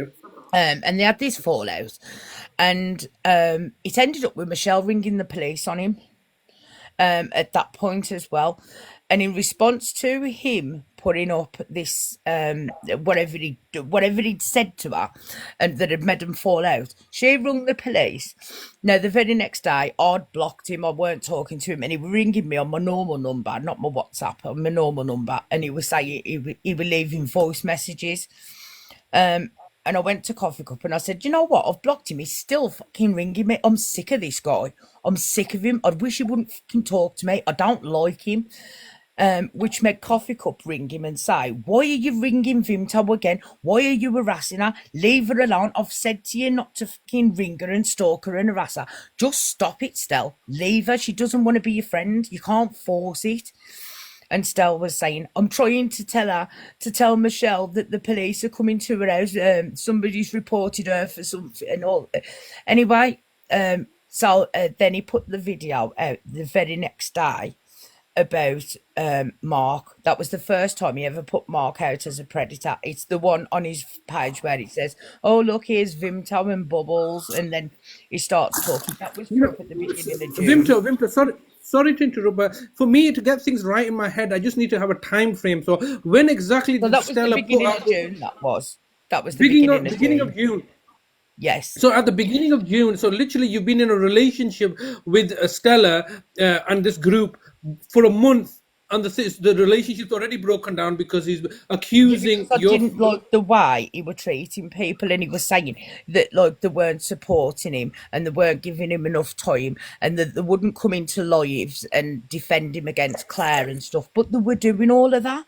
They were all doing Okay, it. And he was saying, Vimto, just 1 second. I just want to highlight for this live, and I will be returning back to this matter, that your relationship with Stell broke down at the start of June. It's very important that is because Yes. you know I'm going to come back to this point, but I just want to highlight that within a month.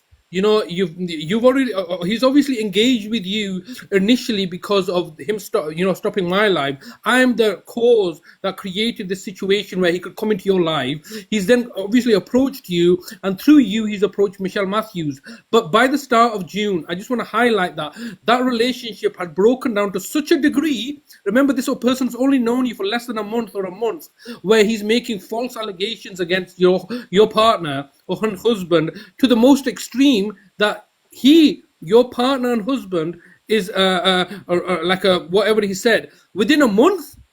yeah. Okay, I just want to highlight that. Please continue your story. So I went to Ange because I'd seen his video. So I went to Ange Coffee Durham and I said to him, I said, listen, I am not putting up with this shit from him. So what happened were they all stopped talking to him. They didn't go on for a big argument and that because the Ange and Di, the non-confrontational, they really are like they like to keep out of it. Durham and Coffee, like they will if they have to, but they'd rather not if they could get around it. Do you know what I mean? So they just stopped talking to him. And Ange messaged him and just said to him, I don't agree with what you've done to Vimto's husband. You need to take the video down. I don't like it. And neither does anybody else in the group. And they all stopped talking. So that was that. So anyway, and Michelle, at the same time, Michelle had seen the video and she hit the roof. So she hit back with one of her videos. And then, of course, which reaffirms to me that she's got more back too now.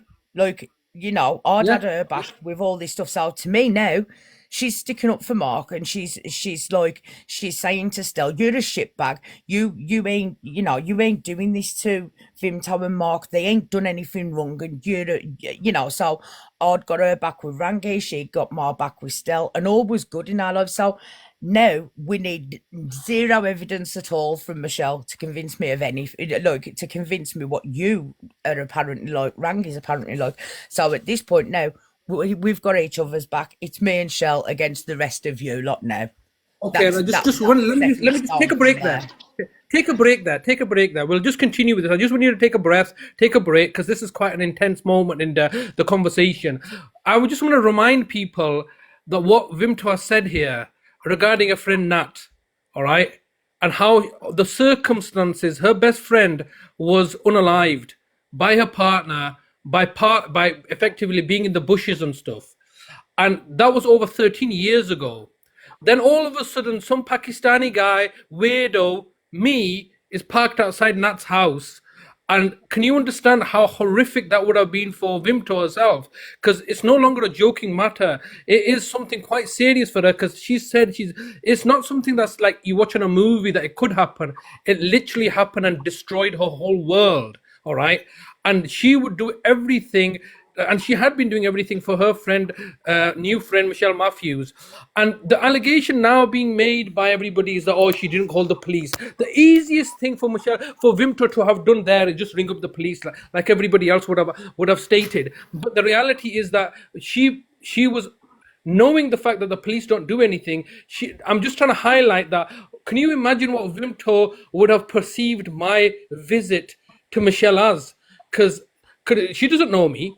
And it could have been a repeat of that. So that's why I just wanted to highlight there that she would have, or like Michelle Matthews would have been traumatized by that, but she wasn't. We'll tell you later on that she was not that traumatized. But the allegation now being made against Vimto is that she was not a good friend, and that she was not a good friend because she didn't call the police on me on that visit, knowing the fact that we were in text messages together.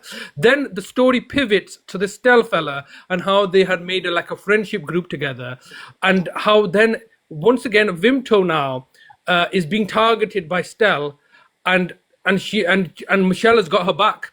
So that's solidified as far as Vimto's concerned, that her bestie, whenever she's been threatened, because you got to remember that at this stage Vimto's never been threatened by anybody. she's been part of a group that have been targeting Rangi and other people. Nobody's come for Vimto on TikTok up until the stage where she's just taken a disliking to Stell, and Stell come and attacked her and her family. And you know what?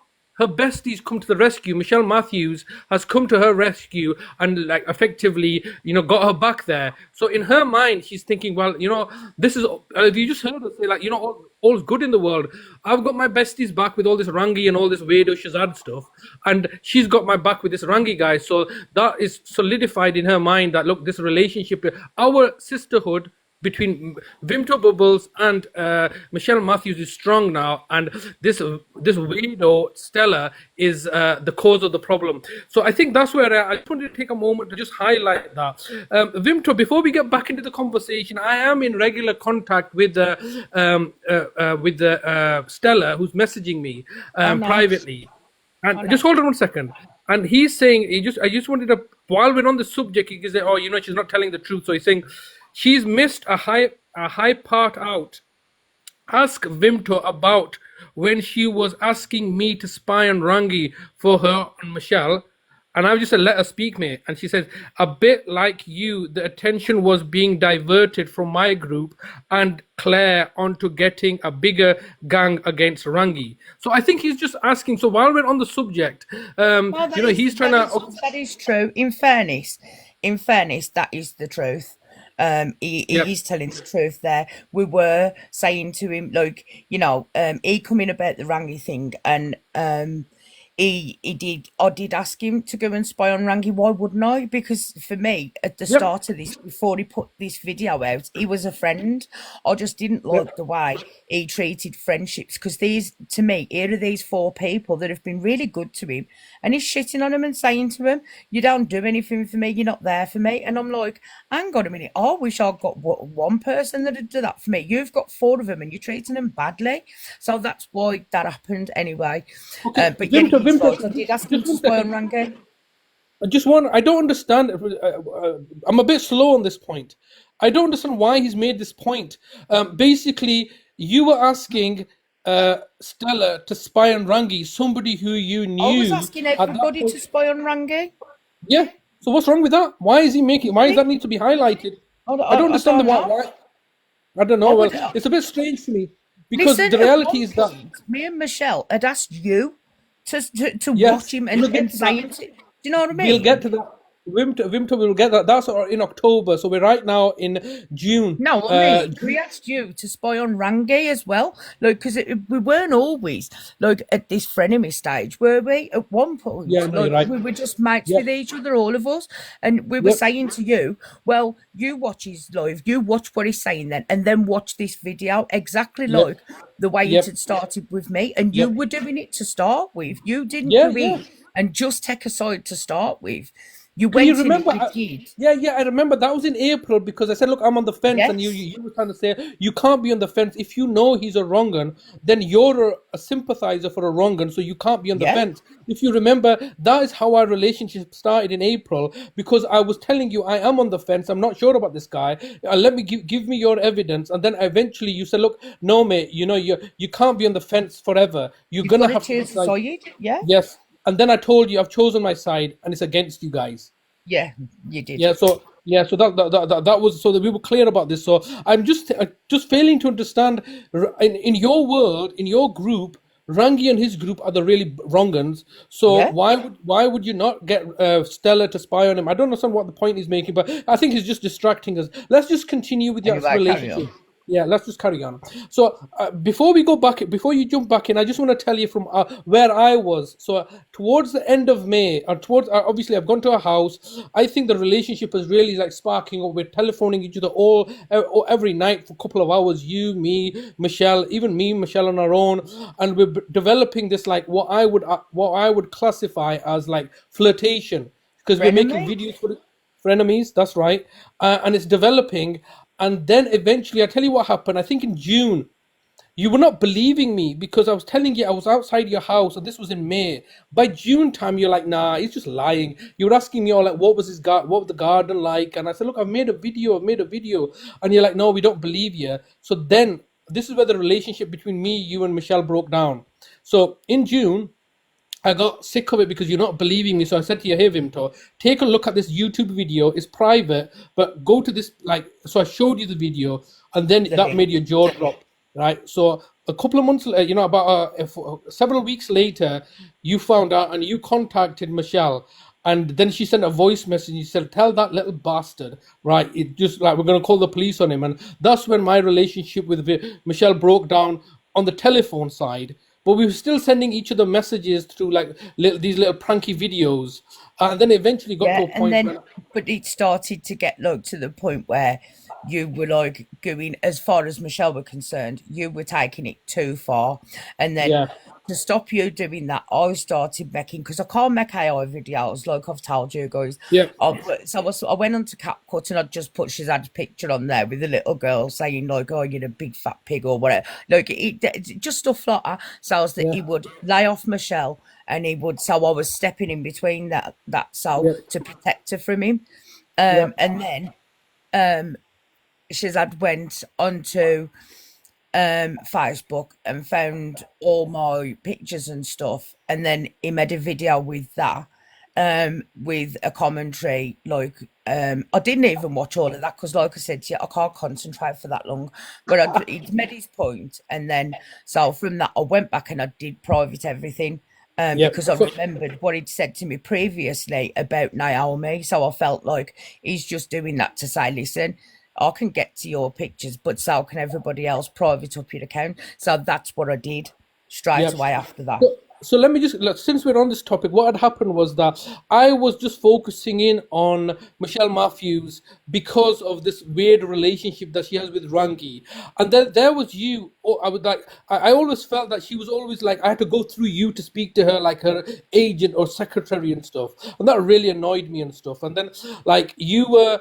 I started making. I remember this specifically because I thought I don't want to be dealing with Vimto. She's just an annoyance. Go away, Vimto. All right. And you would say, at that stage, then you started to make these videos like that you mentioned, and I thought, bloody hell, now I'm gonna have to deal with this woman. So I sat you down and I said, look, Vimto, I know everything about you, and you were being quite cocky with me at the time. You said, you know nothing. You know nothing about me. And I said, oh, Vimto, I really do. Please back off. All right. So I was giving you these hints, and you're like, nah, mate, you got nothing on me. You don't even know what I look like. All right. And I thought, okay, well, fair enough. Since you're not going to, so let me just stop my campaign of focusing in on Michelle Matthews. Let me just focus in on you. So then what I did was I said, look, check this video out then. And then at that moment, you realize, and I said, look, here, I found out your fella's name was Rochelle. I put that into Google, and then I got your Facebook page. And look, I know everything, what you look like, what he looks like. And I think that was really shock to you. And then I think you kind of like backed down a little. So that was the situation then then you obviously realize that, and the thing was, I take data protection very seriously, and if it was up to me, I would think all you people are freaking stupid for giving Mark Zuckerberg your pictures because he owns them now. You've made him a billionaire. Don't put your pictures online. I would go against this, but obviously everybody does, and you're free to do what you like. But I think I provided. I think it was just the arrogance of it all with you, Vimto. You were like, nah, you got nothing on me. You won't find anything. And then I did a deep dive and found everything. And then you were like, okay, you have found it. Fair enough. I think that was the situation between yourself, myself and you. That you realized that look, I've already outed your picture. And then obviously when we had a conversation, you said, I'm not bothered. I'll give you my address as well. And you told me not to make that public. And to this day, I've never made your address public. I don't need to do that. Even Green Drip yesterday came on the live yesterday, and he tried to give the details out of his birth date of his girlfriend. And I said, no, stop this.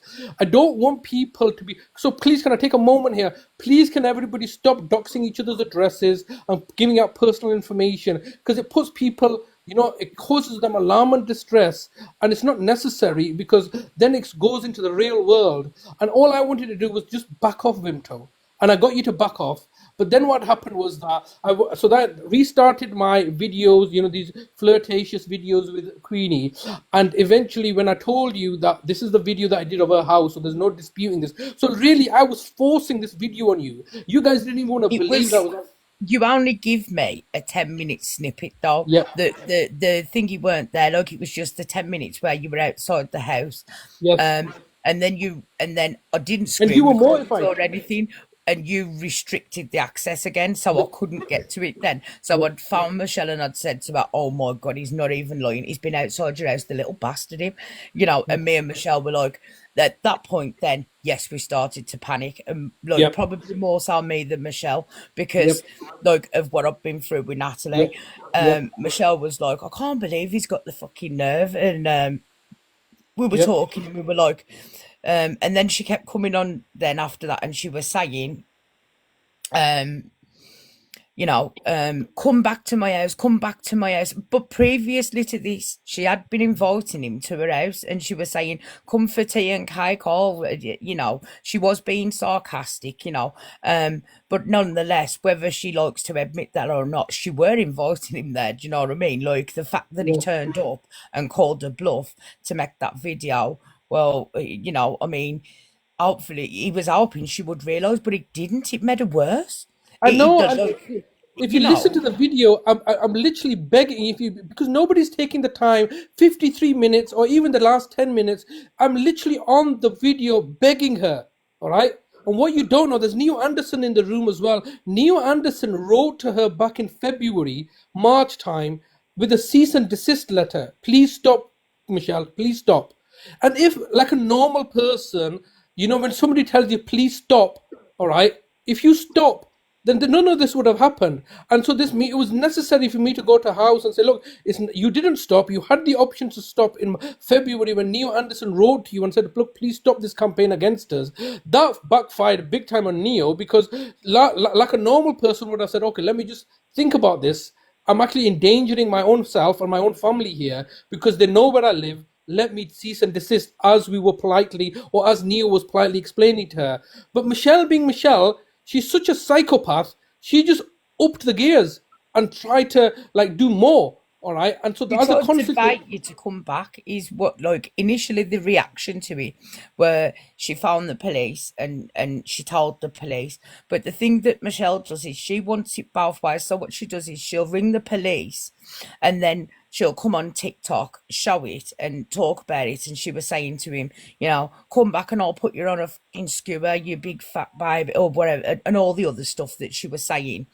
In response to this, I'd rung you at that point and said to you, "Listen, I've got to, we've got to stop this situation because yesterday I were all about to get in my car and come to your house, and I were going to stripe the skin off your face with a piece of ripper rod. Look, and I ain't joking. I genuinely, 100% hand on heart, I meant it at the time."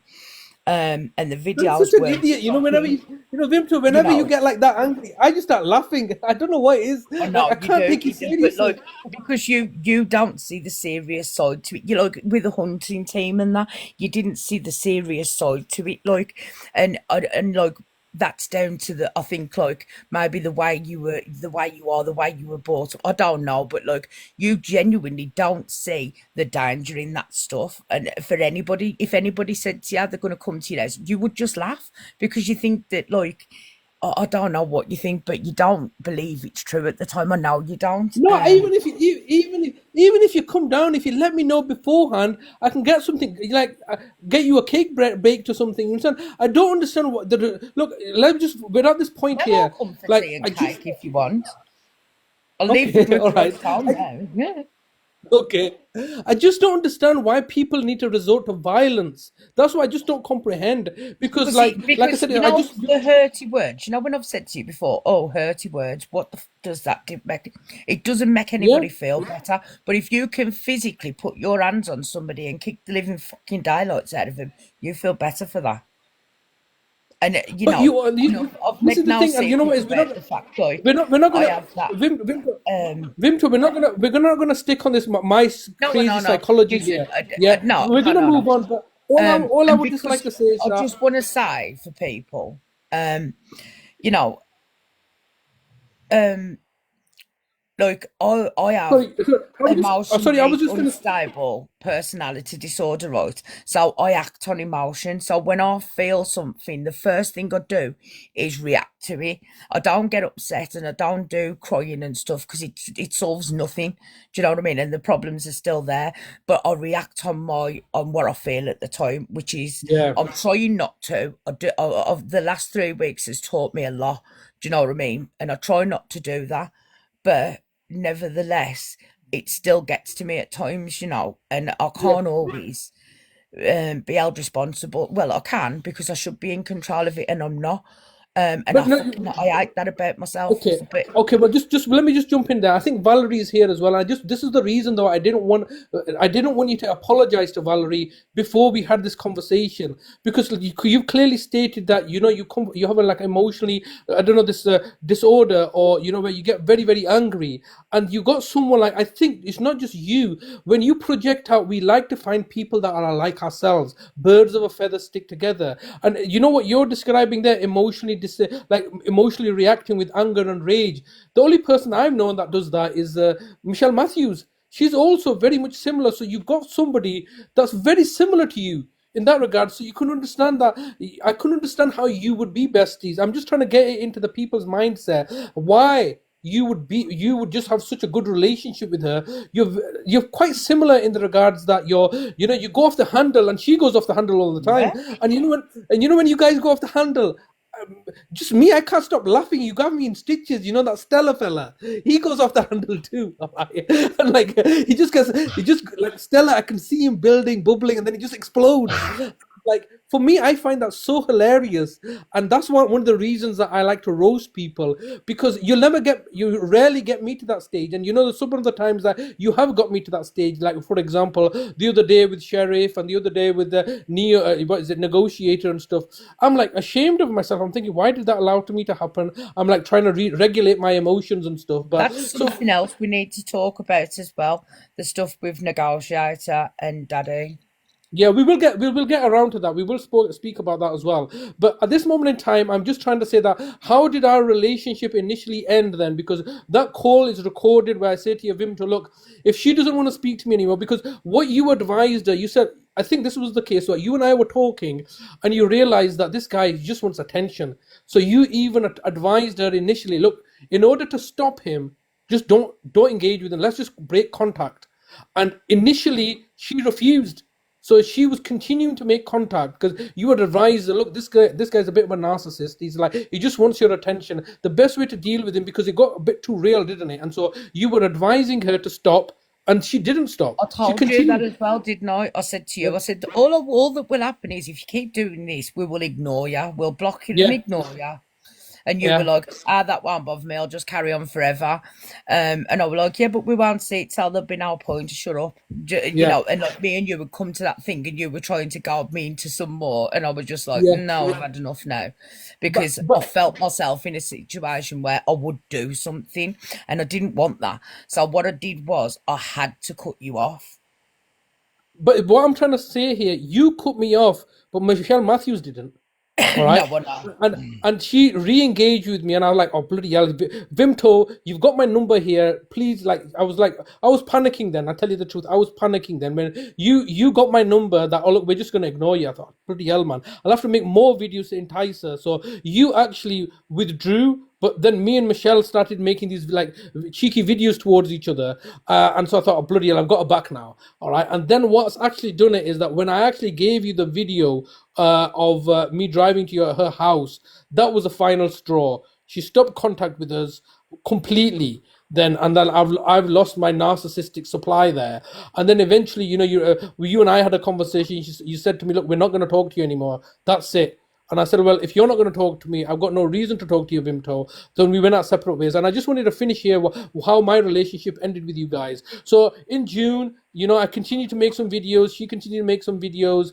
And then eventually, I think she just got fed up and she said, look, just jog on, mate. All right, I ain't going to engage with you anymore. So by July time, I just thought to myself, she sent me this really distressing video as well, saying that, look, if you were my son, I would put you into care as well. Your mummy didn't love you and stuff. And at that stage, for the first time, Vimto, when I got that recording, it was at that stage that I realized unnecessary alarming and distressing this woman. From before that, I just thought we were just playing. So from my like weird sense of world, yeah, I thought we were all having fun and just like roasting each other, having some fun. It didn't dawn upon me until that message that I received from her. That last message that she sent me, and she said that she was like she just seemed very very distressed with it all, and then it dawned upon me that look, I think it's serious now. I think these people are not really. They're taking it too seriously. It's no longer fun for them. But before that, I thought we were all having fun.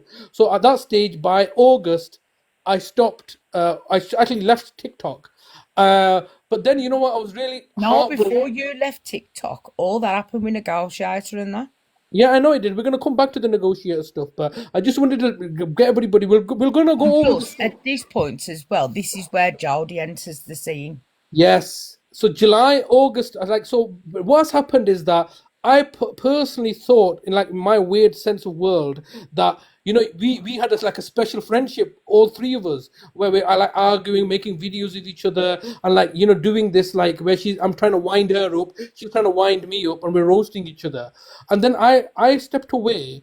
And I came in and I saw Jodie for the first time, and I saw Stella for the first time, and you guys were fighting with each other. And you know what is? I'm going to tell you, I felt heartbroken. I thought, you know what? We didn't even have anything special because I got replaced. All right. In my weird way, I thought to myself, she just found somebody else to roast, and I was like nothing to her. And I thought, look, forget it, man. I don't even like this app anymore. So I left the app. I left heartbroken because I did kind of peek into you guys, and like I thought I was so easily replaced. All right. I put a lot of effort into trolling and roasting Michelle Matthews and you, and then I got easily replaced with Jodie and Stella. All right. And you can see in my tone of my voice, I was very, very upset. I thought, you know what? All that stuff was all in my head. She never really, we never had this frenemyship. She never really roasted me. Like, what you don't understand is this other dimension that you've introduced me to, like the violence, the aggression. That was never in my radar or registration. So when she's telling me that come back to my house and I'm going to do violent things to you, it simply does not register in my head. All right. And then so can you understand if that doesn't register in my head, I just feel kind of betrayed that, she's now you're all having fun now. All right. You, Stella and Jodie are all having fun roasting each other. And like our friendship wasn't even real. And remember, the reason I engaged with Michelle Matthews to start with, I thought this relationship between her and Rangi was something that I wanted. So I thought they were like having fun with each other, and I wanted to play. So in my world, like you guys are playing roast each other, all right, and I'm excluded. So I've put myself in that situation. So now me and Michelle are playing this. We're like arguing and fighting and roasting each other, all right. And I thought, we're having fun together. But for you guys, it was something else. Like you're getting dealing with violence, and this is why when you were telling me that I'm going to commit violent acts against you, it just doesn't register in my head that I think you're playing. That's why I just can't take it seriously. And I'm telling you now that I was very upset that Michelle Matthews and you were playing then with Jodie and Stella and not playing with me anymore. And I thought, look, I'm not. They don't want to play with me Yeah, but anymore. the thing is, you've got to realise when me and Michelle were doing that, we weren't playing. You I felt know. like we were playing, but we Yeah. weren't playing. We were out to get you. Literally the same as Rangi, the same as Neo. We were out to get you, to get you, and we wanted to put you out, and we wanted everybody to see what we thought we could see. But when you were feeling like this, that I think I need to explain this little bit as well. Michelle, she has a very, very weird relationship with you. She can't stay away. She literally, for nothing. When you left the app, after all that happened with Stella and Jodie and it was all died down and everybody was friends again and it had all moved on, she asked me to call you. Mm. Do you know what I mean? And then, oh no, before this, we've missed a bit. Before All right. this, you found that picture of you on your YouTube thing. Do you remember? Yeah, when she got well, the thing Yes. is, And just then, hold on. So me and Queenie were talking late into the night, and I was opening up to her because like as far as she was concerned, I was a wrong and I was like she was like befriending me or grooming me Yeah, or look, whatever. Valerie's doing it now. Right, listen to this. So when you get up, you get heated and you blow up in a negative way. And I put, yeah, she put, that's manipulation. Look, literally, you can't say right for saying wrong. Valerie, shut the fuck up. I don't want to talk to you anymore. Yeah, Carry on. Valerie, please can obviously this, please, Valerie, can we like not upset my guest here? Like, let's be respectful here, yeah? Like, just ignore her. Oh, I Neo, am. I ain't yeah. reading the comments anymore. She Valerie, can please, fuck for my off. sake, can you not just comment anymore? Because we're having an in-depth conversation here. Valerie, you should not be commenting, but listening, all right, to this conversation and not trying to derail it and stuff. So, yeah, let's It just ain't that continue. I feel like she's tricking me into saying things like that there, look. Oh, so when you get up You know what? It's Vimto, and she's Vimto. asking questions and Neo, she's trying to trick me the Neo, fucking Neo. asshole. Neo, can you just mute Valerie's comments because it's not necessary? Because we don't want to have a conversation with people. We are having a conversation. You need to be listening to how this relationship developed, how these dynamics changed over time. We are just talking about how I ended the Valerie, relationship. by doing this, you feel like you're getting your own back for the stuff I said. Listen, you old bitch. Fuck What? off. What? How about Calm that? down. I ain't sorry to you. Fuck off. Please, Vimto. Like, can you, I Neo? Can you? asked you, listen, I asked you to warn Valerie last night. I asked Valerie not to speak to me tonight, right? You didn't have words with her and she didn't listen. Now I she can did. shut the fuck up. I did, mate. I did, but I can't control people what they want to do. The reality is that I'm just going to turn off the comments, okay? Because this is I should have turned off the comments, but people can't be trusted. I'm going to turn off the comments. All right, there we go. The comments are off now. I'm sorry about that, Vimto. I can't No, it's control all right. what. I'm Yeah, I sorry can't. for swearing on your live No, because no, I no. know how you feel about it, but No, like Valerie. literally, like I'm she's kind of. tricking me into saying things. She's doing what I've had done to me for the last fucking 10 months, getting me to say things and then trying to fucking punish me for saying them. Stupid cow. Okay. So, Valerie, I'm sorry about this, but you deserve this. Don't You apologise to her. She No, doesn't no, just hold deserve on. an apology. Just hold on. Let's not derail things. Valerie, this is on you, mate. She just told you that she is opening up and telling you that she's unstable character, and you're asking a stupid question like, "Oh, do you feel angry?" and this and that. You don't need to psychoanalyze her. What you need to do, everybody, is just listen to our story. We'll do the psychoanalysis and judgment later. I said that from day one, and this is one of the reasons that I didn't want Jody in here asking questions or anything. But we're trying to tell a story, and look, you've just derailed it by asking us stupid questions like, "Oh, do you feel this or do you feel that?" We can't have a conversation with you people. It's not the fact that she asked me. It's that when I answered her, she used it against me straight away. Okay, forget it, Like forget I it. answered her being honest with her, and I tried to say to her, yeah, I do things the wrong way. I know I do. Like, yeah, Yeah. and then But straight away she's like, oh, manipulator. Why is Valerie even asking that question? There shouldn't be anybody asking questions. Everybody needs to shut up and listen to the conversation. There will be a question and answer session afterwards. But right now we're just in the month of June. There are other things that we need to discuss about negotiator, One Love's Thanks, Tom. life.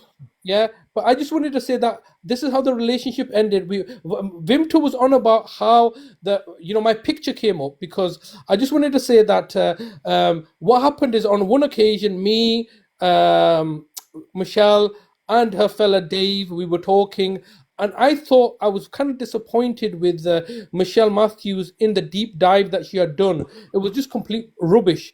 All right, it was complete bullshit that she had done. So I wanted to point her in the right direction, and I then tried to tell her about my campaign on YouTube. And on YouTube, I had done this campaign about the authorities. I don't want to digress into this.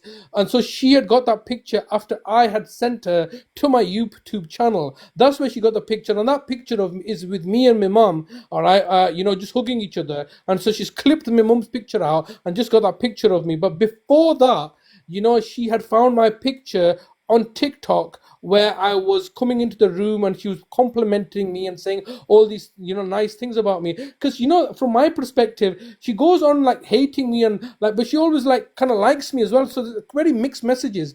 And then she plays it off like, oh, well, I have to do that as a decoy. So it's very confusing. But from my perspective, I've always been quite clear. We've got a frenemyship, all right, and I'm here to do to her as she's been doing to others. So I was very clear upon this. But like, she did. I don't think. I mean, let me ask you this straight question, Vimto, and I've asked you before. I just wanted to be clear. Does she hate me? No. Right? She doesn't hate me. Like you guys may think that she hates me and stuff, but the reality is that even me driving to her house, that's just given her more narcissistic supply. So since I've driven to her house, she goes on about it on and on and on. Oh, I've got stalkers outside my house, like trying to big herself up for that, and she knows I She didn't tried stalk her. to say the other night as well. She tried to say the other night that you were parked outside a house again. Now, I can 100% tell you that that wasn't you, and I'll tell you why I know it wasn't you, because you were on the phone to me and your sister were in the background. Yeah, that's right. We were on So the phone. Yeah, that's how I know she's made that up 100% BS. That definitely wasn't you, because I was yeah, talking but to you and you was at your sister's. She was in the yeah. background. I could hear her That's right. talking. And the thing is, and that's another one that when you guys had rang me up, all right, my sister was in the background, and you guys were under the impression that I was with Rangi. And this is where Jazz X comes in. Is Jazz X still here? I don't know if she's still here or not. But what happened was that I think Jazz X is gone. But what happened was that my sister came in and said, "You want a cup of tea?" And you guys heard her because we were on a call together. And what you concluded, like, well, he's a single guy. Why would there be a woman's voice in the background? And then she concocted a story about Jazz X, the lady that was here earlier on, and she said that she's been kidnapped and we're holding her against her will. And if you remember that live that you did, and she was making a public outcry that does anybody know this young girl, all right? And so like that was in her mind.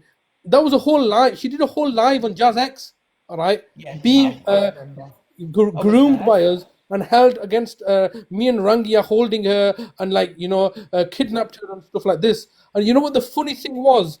Jazz X is a follower and a fan of mine. She had told me about the live, and me and Jazz were like, on the messages with each other. And she goes, I can't even go into her live. So this is what she did. She knew Jazz X. She knew that Jazz X had been following me, and Jazz X would have left me some nice messages on my videos. All She right, and told me that Jazz X. She told me that Jazz X was she was like 14, 15. from a picture, you Yeah, didn't know because Jazz and X. then no, and then she sent me the profile picture that she's using, and she Yeah, does look very, very young. I'm gonna say that. yeah, yeah, She does, and then she was like, "Oh my God, look at this! He's got children on his page." And again, I looked at it. It didn't take any convincing, and I'm not saying finger. Look, and straight away, yeah, she was 15 then. Look, yeah. But can you understand? So she's never met Jazz X. How she knew about Jazz X was leaving positive comments on my videos because she's a fan of mine. She's got a picture that does look young. Yes, she looks very young. But that's her choice, isn't it? You don't have to put yeah, your like proper pictures of. But this is what I'm trying to make clear to the audience, based solely on a picture. She and a concocted voice. a whole story. So she got a picture of Jazz X, right, that looked like a 14-year-old. She knew that she believed that Rangi was living with me. She heard my sister in the background, and then she could create a whole story and a narrative where we, as predators or alleged PDFs, had kidnapped Jazz X, all right, and were holding her hostage. And Michelle Matthews, being the savior of women, needed to get the message out there, and she was making a public call to everybody. But at the same time, Jazz X was blocked from her life. And Jazz X was saying to me, and she's the one that forwarded this live onto me and said, "Look, they're doing a live about me." And I go, "Why are they doing a live about you?" All right. And Jazz X was saying, "Look, I can't even go in there and tell her that I'm not a child. I think she's in her 20s. She's doing a law degree or something, or she's doing a degree. And she's not a child." And so, can you understand? She's blocked the purple. And this is another thing that these Even guys do. when I think Jazz X come on a live with you, and you Yeah, two were saying that she's yeah, not. And we were like, yeah, well, he would be making us say that, wouldn't he? Do you know what I mean? Like, yeah, I think I was the one that said that to Michelle, if I'm honest, because, like I yeah, said, at the time, I believed it. And I was like, I bet he's got a fucking locked up. I bet he's forced her onto that live to say that. Do you know what I mean? yeah. Like, I'm not, So, I'm not trying to make excuses for myself. I'm Yeah, just trying to be honest with you, which is yeah. more than anybody else in this situation's done. And I will say where I've done wrong and I've said things, I'm not going to lie about it. I think all credit to you, Vimto. I mean, I think that's what people like, maybe Valerie, other people don't understand. It takes a very brave person to own up to your mistakes. And, the time that we've been speaking, you've owned up to those mistakes. And I think rather than, condemnation, I am kind of a bit of disappointed with I don't Valerie. mind. Listen, if Valerie had put in there, right, oh, she's a fucking lying bitch or whatever, I wouldn't have reacted. Do you know what I mean? It's because she tricked me into that. She said it. She asked me a question, like, and I thought she was just like trying to work out like why I would do the things that I did. And I said, yeah, I do it a lot. And then she went manipulator. Do you know what I Yeah, mean?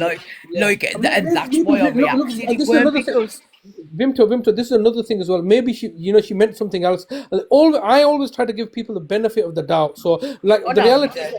yeah, the reality is that Vimto, Valerie, anybody else shouldn't even be asking us any questions. And it is my fault. You did tell me to turn off the comments. I think we've had we've been all right today. Tanya Queen has not been that, No, she's derailing brilliant, and stuff. Tanas. So, no, the reality is that Valerie, maybe just give people the benefit of the doubt. Remember, this is what I've said to you, and I think at some Got level, to remember, for me, it's difficult because, like, yeah, at the minute, I'm freshly out of this friendship, right? They've done all these things. They've put my address out. They've put my son out. They've made lies up about me, and then I've come into your life to explain, and to put right exactly what's happened. I'm owning my own shit, right? And if you guys think that I'm a bastard after, that's fine too. And you can say it, and I'm still not going to react. But you're not going to come and question me and then turn it against me for bad. Do you know what I no, mean? You're not going to do that to me yeah. because I'm not going to let you. Yeah, no, no, no, it's true because the reality is that when has and Valerie is a good friend of mine, and let me just tell you the context of why Valerie is my follower.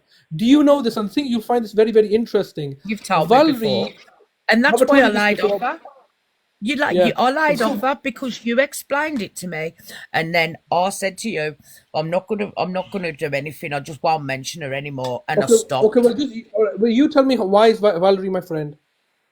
Valerie's your friend because she came out of a friendship with Pure Islam, and That's about right. that homeless guy and all that stuff. Yeah. So I ain't gonna Valerie go was into pure. the ins and outs of it because it doesn't matter. Like, I No, just no, want you're to right. get the rest But of I this just story out about like what's yeah, going on yeah, here, and yeah. then we No, can that's fair talk enough. about that later.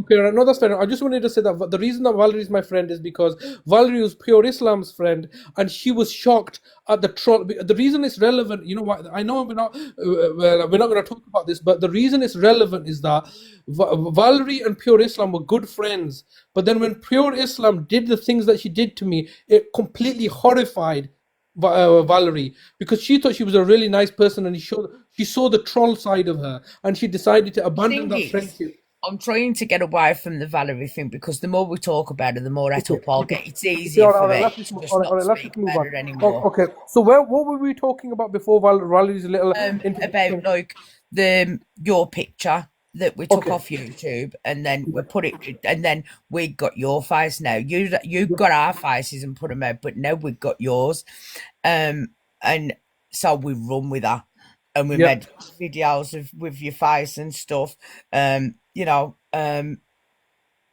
And and we put you out the thing there. with and the thing with this is that you try to understand. My face is out there as a campaign. I've put it out there. It's just like how you said that you don't like your voice. Like I hate hearing my own voice, and I don't like looking at myself as well. I Oh told you, no, like, I hate pictures as well. yeah, and I've told you since I was a child, I hate like to be the center of attention. I don't like to be in front of the camera because it's just like, the bottom line is I'm just shy. It's sort of like I'm pathological I don't shyness. like the camera either. Yeah, I don't like to be on the Um, camera, but I like to be behind the camera. but So then she, you yeah, you put my face out on you, and I was dying to find a picture here. And then okay, Michelle, like, I'm gonna tell you something now, and it'll make you really laugh probably because of like the backhandedness of it all. Like, so Michelle's rung me and she's gone, you ain't gonna believe it. Guess what I've got? And I was like, come on, come on, come on, come on. What is it? What is it? She said, I've only got his fucking face, the little bastard. And I was like, oh my God, fucking send me that now. I need to see. Right. All right. And then she sent me the picture and she was like, I was fucking gobsmacked at his picture. I didn't expect him to look like that. Ain't he got really nice white teeth? And I was like, hang on, he's just put all this fucking shit out about us and you like his teeth. What? Like, and that, like, I was shocked. I was just like, I thought she was going to be like, let's get him on the video, and I was like, and then she said that, and it was like a bit of an anticlimax. I was just like, oh, right, okay. Do you know what I mean? Because like I was gunning for you, and I wanted your picture, and I wanted you out, but instead of that, like I got that like eureka moment where I got your face, but then she was like, "Oh, he's got lovely, nice white teeth, ain't he? I didn't expect him to look like That's that." a And I was bizarre fucking, comment, I isn't was it? fuming. I was like, what do you mean? Like, I didn't say it to her, but like in my head, I'm like, what the fuck are you on about? But don't fucking say he's got nice anything. You be horrible to him with me. Do you know what I mean? Like, and that's how I felt in that minute. Yeah, yeah. But like, yeah, like I were like really shocked by it. And Yeah, it yeah. weren't the picture where you, yeah, it was. It was the picture where you're with your mum, because you're leaning back on the bed, ain't you? And Yeah, like we yeah, just that's right. popped your mum out of it. Yeah, you're right. Yeah, but the thing is, she had made that picture is not on my TikTok. That's on my YouTube. Yeah, But there it's are on your YouTube. yeah, And but there it's are not in your YouTube. At the bottom of your YouTube, you've yeah, got like two other accounts. And yeah, I said to Michelle, I went, he's got two more accounts on there. Go into it and have a look. Because she knows my concentration is nothing. So like this is why Michelle makes all the videos and stuff, because I can't stand to sit and do it and listen to it and clip it and put that there. And yeah, like, so that's why it was easy when Michelle was giving me these videos. I was just believing it because she was doing. So I said to her, "There's two accounts at the bottom, and have a look in them as well." So she did, and then she was like, I've got his picture. I've got his picture. I'm not going to believe this." yeah. Because that was a clear picture in it, but there was a picture of me coming into the room where my brother's being assessed on the Talib account. But it's You're very too far great. away. We couldn't get it. It was no, no. It's still there. It's very grainy, and when she's commenting, I thought that was a bit of a weird statement to make as well. She could say she made a video about me. She could say, "Oh, it's very color coordinated," because I was wearing like Yeah, and she was like backhanded compliments. Like she'd said that to me on the phone. And like, yeah, oh, we're furious. And then like she's come on and she's found this other bit, and we've watched the whole bit because she'd recorded that part where you're walking in and you've walked in and has gone, oh, he's nicely dressed and he's even matched his underwear. He's got purple yeah, boxes on, and I was just like, why are you complimenting this man? He's a child abuser. Do you know what I mean? I know we're getting annoyed by you. yeah. But yeah, like, because I found it really strange because you're not supposed to say nice things about them people, even if you think them, oh, you're smartly dressed. Like, you don't say it. You tell them they're a bastard for what they've done. You know what I mean? But the And thing like is, that was Michelle Matthews never said those things to me. You know, there's a video of her where she's begging to come on my live. You know, you've yeah. listened to that one. She can say, "Oh, Shazad, I missed you. I want to come in your live and stuff." So it's not exactly. I've never got like hatred from her, and like when I just love it when she like loses her temper with me. I just find it so funny, and so there's never been a hatred from my side to her, and you're telling me there's been no real hatred from her side, even though I've done very terrible things. I was just thinking to No, there's myself, not. I mean, your videos, as you were making them, we were laughing at them, and some yeah, of them, she loved them. Do you know what I mean? yeah, It's not like every video you made was heartbreaking because it weren't true. Like, we were finding them absolutely hilarious, yeah, and quite like thingy. But at that point there, like, me and you had had our last phone call. You carrying on making the videos. We got your face, and I was fucking right. Now we're going to have some fun with him. yeah, yeah. And Okay. not long after that, you left the app. Yeah.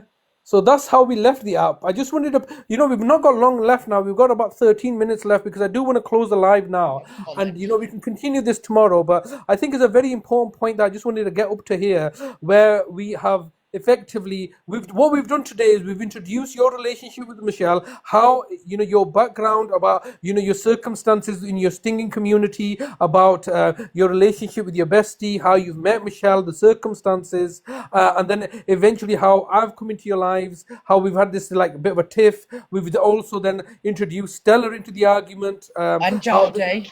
and Jodie This and is Stella. where That was, Jodie come yeah, into play as well. yeah. And Jodie's come into it, and then also, like I think that's when the whole I've gone off the app. It's just Jodie and Stella, and we're going to continue that from tomorrow. But what I did want to focus in on, just to finish off for today, is that whole. No, Pardon? no, I think you should put the comments back on. And if anybody's got questions about what we've said so far, not about me or thinking, if you've got questions about what's happened so far, Okay, I'll put it up and let's do okay, I like will. about 10 minutes questions and Okay, okay. answers. So you know what we'll do is 12 minutes. I just wanted to go through the whole Daddy Live and Negotiator Live, and then we'll put it open to questions. How about Yeah, that? yeah, Because yeah. Okay, I okay. just want to finish off because that covers everything, doesn't it? The Yeah. Negotiator Live and the Daddy Live. So can you just? I'm gonna just finish explaining what happened there, the Daddy Live and the Negotiator Live, because I'm just gonna remind everybody that the Daddy Live was when Rangi was in Ireland. All right. And from my perspective, I told Rangi not to go in that live, and he went into that live. And this is when Michelle Matthews is going to do her final thing on Rangi, full expose in front of the Muslim community. So just talk us through that, and then we'll open up to comments for 10 minutes. Okay. Well, I'd seen Rangi was live on my, where you can see the people at the top and the live. Yeah. So I was kind of following him around and watching him in the night because Rangi, like, he was going live at night in people's boxes. So anyway, I'd watched him for about a week going into this Daddy's live. And like, as far as I was aware, he was lying to Daddy. And he's going in and he's saying to him that this guy's fucking, he's saying to him, oh yeah, I'll do things and I'll protect the children in the community and I'll protect women and I'll do this, that, the other. And I was like, you lying bastard. No, you don't. You take the information and you fucking blackmail him with it, you shitbag. So then I waited for Rangi to leave Daddy's live. And I went in and I spoke to Daddy and I told him what I supposedly knew at the time. And I spoke to Daddy and I was telling him, and he was like, I don't think that this guy's like that. And I heard how much respect that Rangi had got for Daddy as well. That was another thing. He was very, very respectful to him. And I was like, right, you fucking shitbag, I'm going to show you in front of all these people exactly what you are. And that was me. That weren't Michelle's. I had no hand in that at all. I did that. And I went into Daddy's live. And I told him, I said, you don't know this guy who you've just had in your box and that, he's grooming kids and he's doing this. And this LCS news, it's all a front. You know what I mean? For him to be able to move children around and, get his grubby, horrible little hands on them and traffic them and that and abuse them. I said, he's a fucking horrible, dirty bastard, as you do. And Daddy's like, oh my God, I cannot believe you're even saying this. And I was like, listen, it's the truth.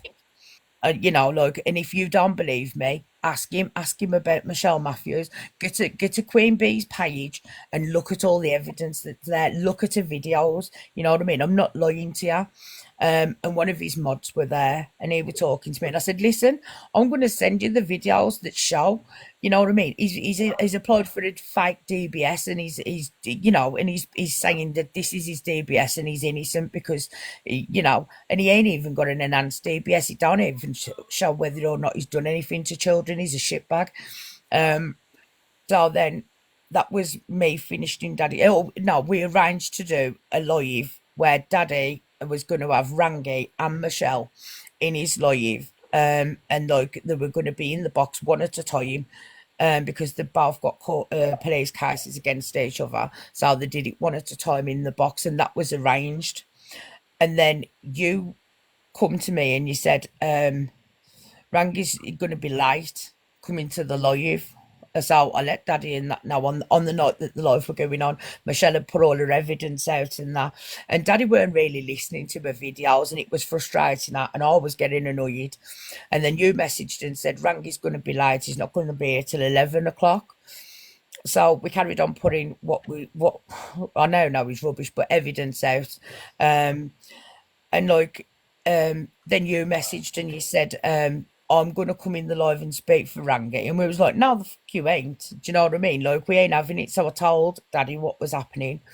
Um, and I said to him, I said, don't let him in to talk on him. I said, because he's as fucking bad. I said, he's done horrible things to his brother and his mum and all sorts. He tried to fucking, do what you'd said to the doctors, like to your brother. Yeah, I yeah. said, don't let him in. I said, he's a fucking shitbag. I said, and he's as bad. I said, he's fucking in with Rangi, moving kids round and fucking doing shit.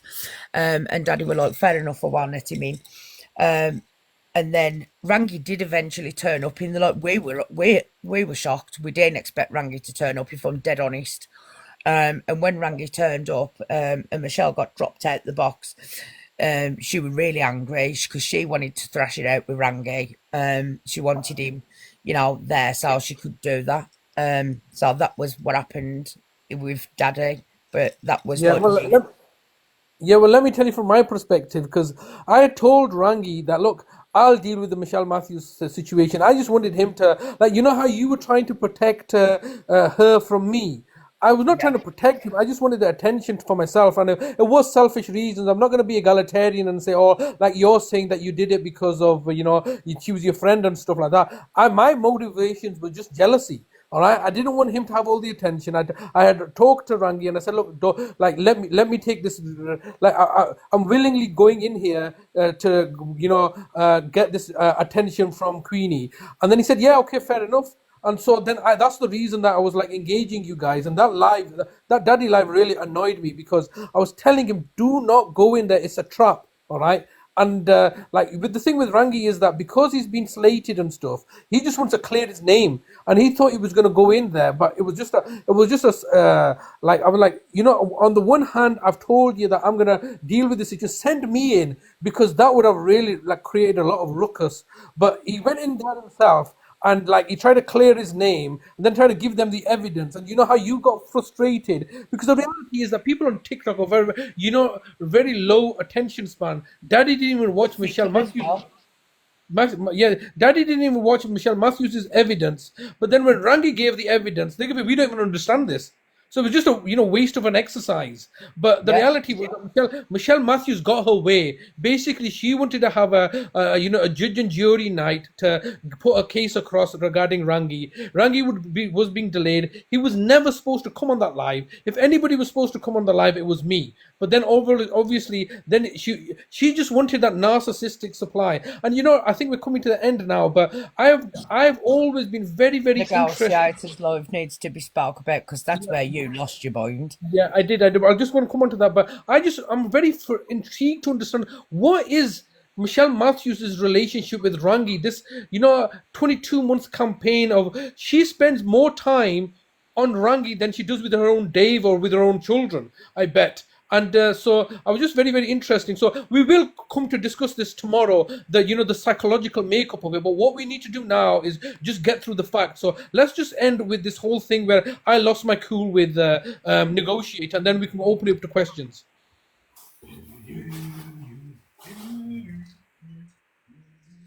Vimto? Yeah, hang on, coffee cup.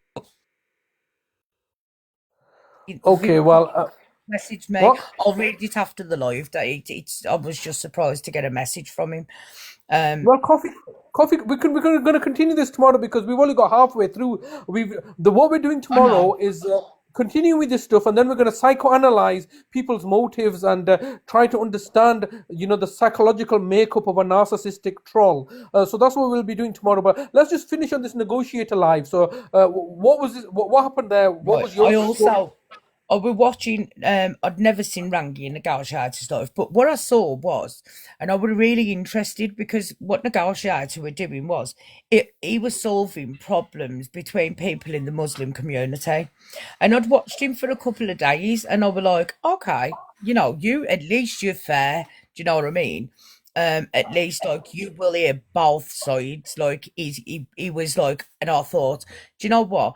And it gives a side from like the Muslim community where like so Rangi ain't gonna get nobody can then turn round and say, um, you know, that like we're lying or anything, then because like it will have been done by the Muslim community, then people have got to listen because he's Muslim. Do you know what I mean? So like to me, the way to get him then was to get to his community and get them to freaking, out him because like on evidence, as far as I was concerned. So but then I got that together. Negotiator went and spoke to Rangi again, and he was going to come in the live, but then you turned up, and yeah. So go on. Yeah, You well, can, so you when can I take it turned up, from there. obviously, the reality is that I find these people on TikTok so-called, what this is exactly what Sheikh Faisal had done. They want to hold their own courts. These are clown courts on TikTok, and people are looking to defend themselves. Look, earlier on, Green Drip, like yesterday, was giving the details of his girlfriend, and he was just saying, "I was just want to clear my name." Are you people dumb, stupid, or retarded? Nobody cares on TikTok. It's all drama, and so like people like Negotiator who are trying to solve these problems. It was just Coffee really Cup's just annoying to me. messaged me, and he's asking why you've blocked him. Blocked who? Coffee Cup. I've not blocked Coffee Cup. He's just messaged me and said, "Can you ask him why he's blocked?" Oh, hang Thing is, on. No, but it's just one wait. love. Sorry, it's one love. I thought No, you no, put him up as no, Coffee wait on Cup. a minute. Look, you look, Vimto. These people are trying to derail our conversation. Nobody's coming on the boxes right now. One love has asked for asked for a box, but we're not doing that today. All right, they can come back another time. He's asked Warning. why you've blocked him. Is he blocked off this live? Because I'd rather he come in. No, we're not gonna have any. I've just got a warning No, I saying. mean just to listen. He's not. Is he blocked out of the room? No, he's not. He's in the room. He's Okay. asked me. Okay. He's asked to come on a box, but I'm just getting some warnings regarding hate speech. So let's just end it here. We'll Yeah. start with Okay. the negotiation. Let's We'll do start some with the negotiation. questions and answers for Okay. 5 minutes because I feel like if we don't let them ask the questions that they've got now, they ain't going to remember it all for tomorrow. So let's do like a couple of minutes questions and answers about thingy. Okay, go No, ahead. Green, Go ahead. I'm not still friends with Queen Bee at all. So what's the question? And the reasons Green Drips just said, "Are you still mates with Queen Bee?" No, I'm not. I haven't been for about 3 weeks now, and I can't explain why until tomorrow, but it will be addressed. Yeah.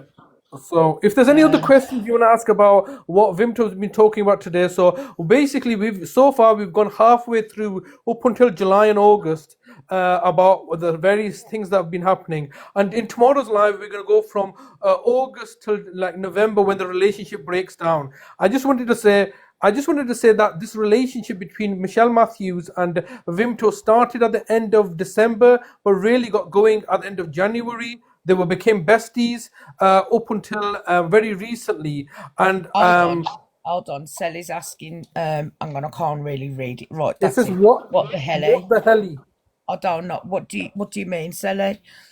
Ask a question, no comments, just a question, because we're going to close it now. It's midnight. I've given you like 10 minutes to ask questions for today regarding anything we've discussed, but we will be continuing this live tomorrow where we will be looking at the actual relationship breakdown. So far, what we've covered is how this relationship got formed between Michelle Matthews and Vimto and how it was with good intentions. Rangi's just joined. Yeah. Rangi, if you have any questions for me, you're more than welcome to ask. Yeah,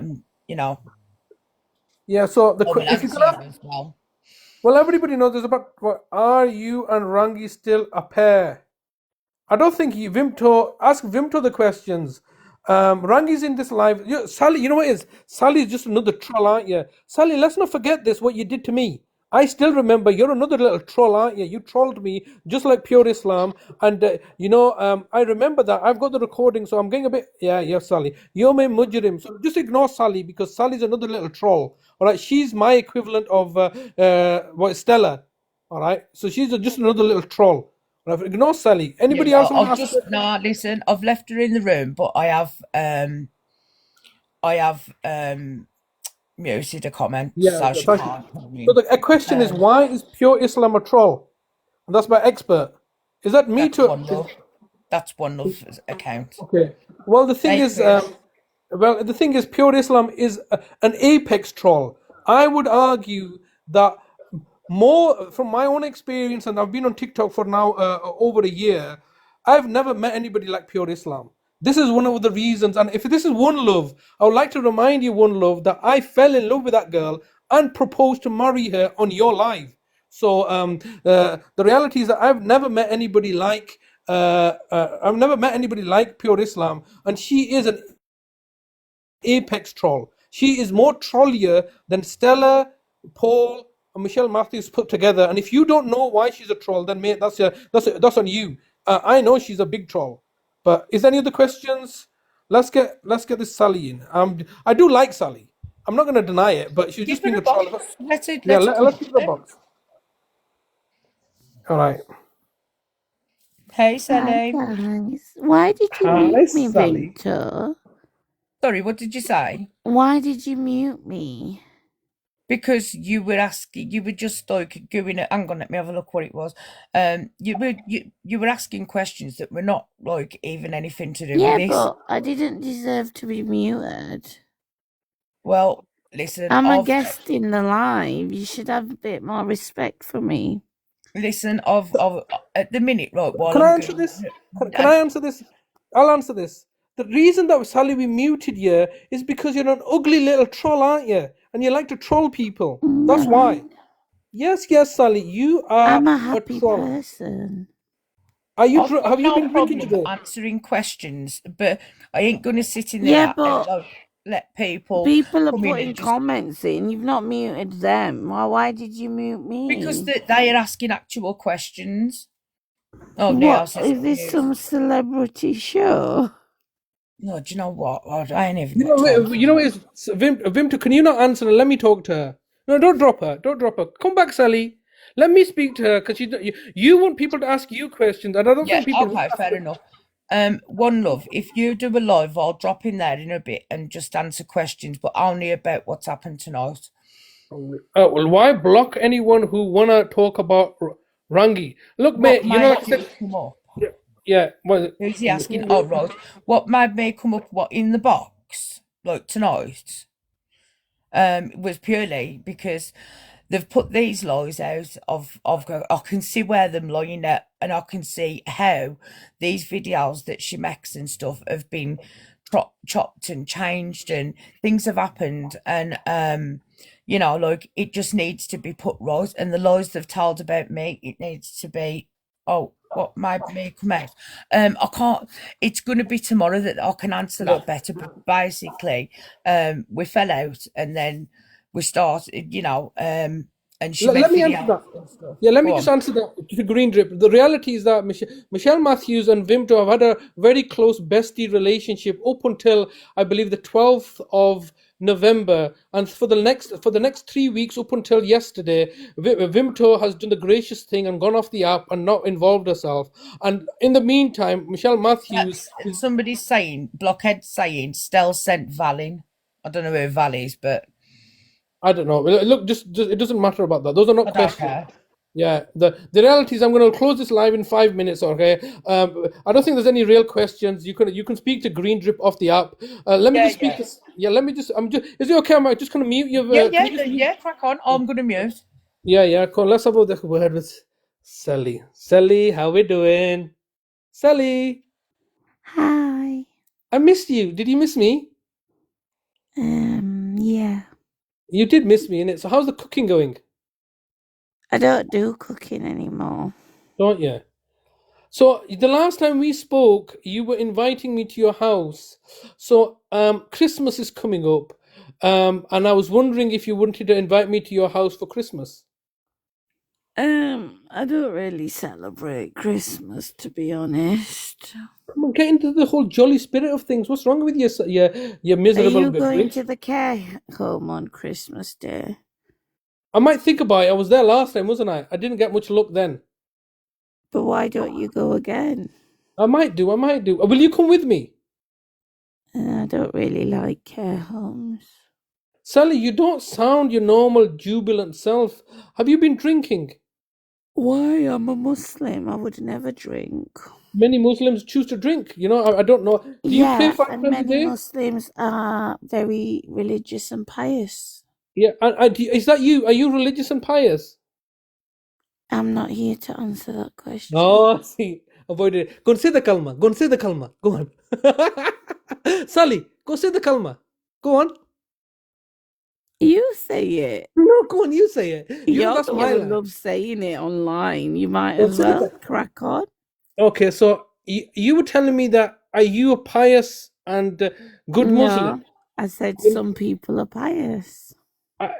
do you categorize yourself into that group? I'm not here to answer that question. Oh, come on. So that's a no, isn't it?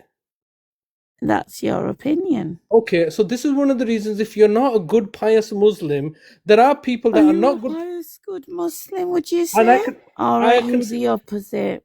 I can say to you, what is I it, don't Sally? understand. Pardon? I don't understand how it's come down to this. We're supposed to be doing questions and answers about the stuff that happened here tonight, not this. Vimto, the reality is that it's past midnight. I was going to close down this live. If people want to ask you questions, they have a right to do so. But the reality is that I think you think people want to ask you questions. Nobody's bothered. No, I And know. I I'm was, just saying, like, I don't know where it's gone from, like, this thing about, like, what me and you were doing to this, like, it's completely, it's, Vim, derailing what we were talking and I know, about. but Vimto, this live is over with. Thank you, people, for joining us today. The live is pretty much over with. We've said what we Oh, wanted to right, say. okay. I didn't realise. I thought we were still doing questions and answers. No, Sorry. well, where's the questions? No, like, well, I don't know. I mean, people might not be asking because the conversation had changed. I don't know. I Yeah, just was. yeah. Look, the reality is that the live ended, and we were only doing questions and answers. Look, here we got a question. Why did Neo block one Gem B friends he blocks to his acts? I don't even know what that means. I can't remember. Why did Neo block one Gem B friends? I don't even know. Nobody asked questions because Val was in trolling. All right. Look, nobody wants to ask questions, and so the reality is that Well, if Vimto, nobody wants to ask questions, if you want to speak to Sally, I'm going to drop for the night and leave you to do what you okay, need to do. And then once you've okay, finished your live, yeah, give me a ring, I okay? will do. I will do. All right Thank then. you. Good Join night, us tomorrow, guys. Speak everybody. to you later. Bye. Bye. Bye. So thanks for joining us today. Hey, Sally, how we doing? Who dropped me? You need to control your moderators. I do. I do. Please, can nobody drop Sally? Me and Sally gonna have a nice little conversation because it's been so long since we've talked, in it, Sally? But I want And to I just know who dropped me. Can you name and shame them? I don't know. I don't know. Do you know I Neo bet it's Anderson? that little Neo. Yeah, probably is. That he said it's me. Neo, please, can you not drop her? He said it was me. Neo dropped you because you've been trolling everybody, haven't you, Sally? What's his problem? I don't even know who it is. Well, a lot of people on this app don't like you, Sally. I wonder why.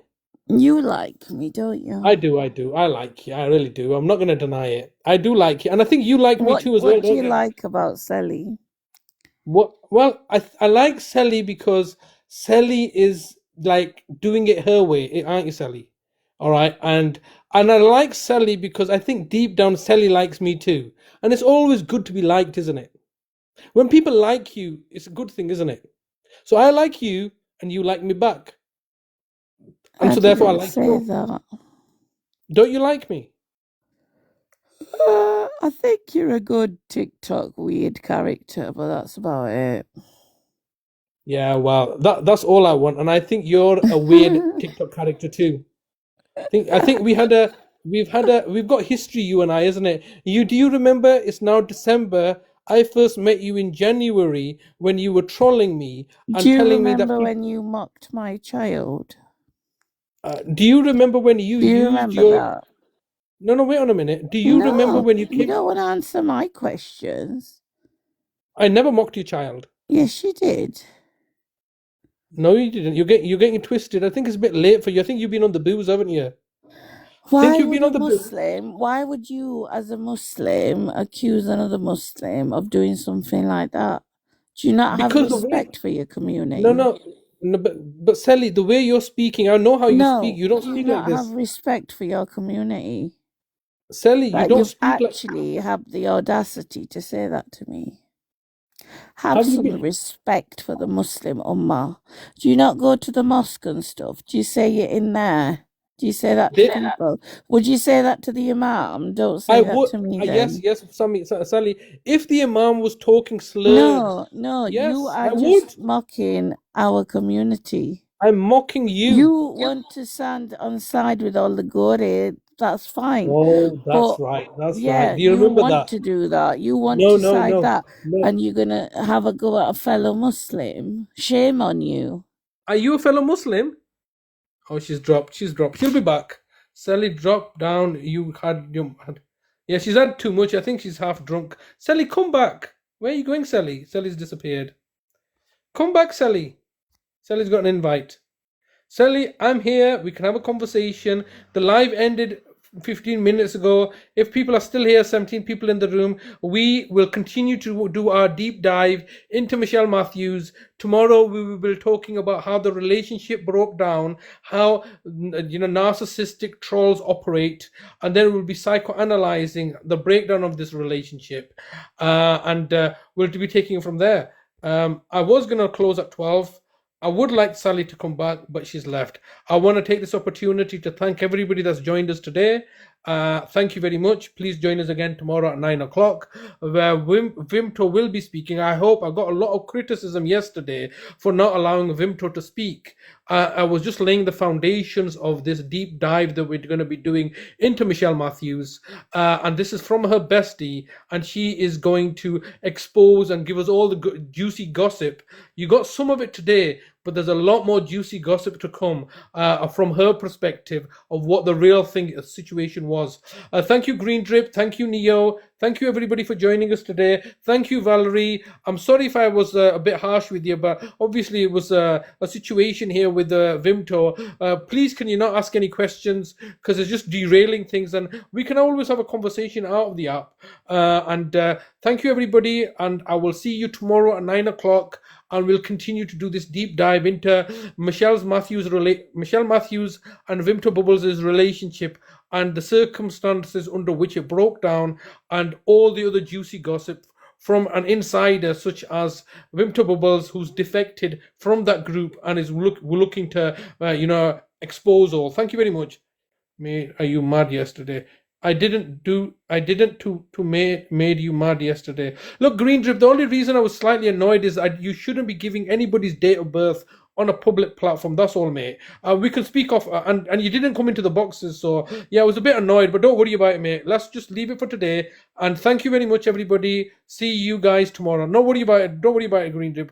Thank you very much, and see you guys tomorrow, and thank you for all the likes.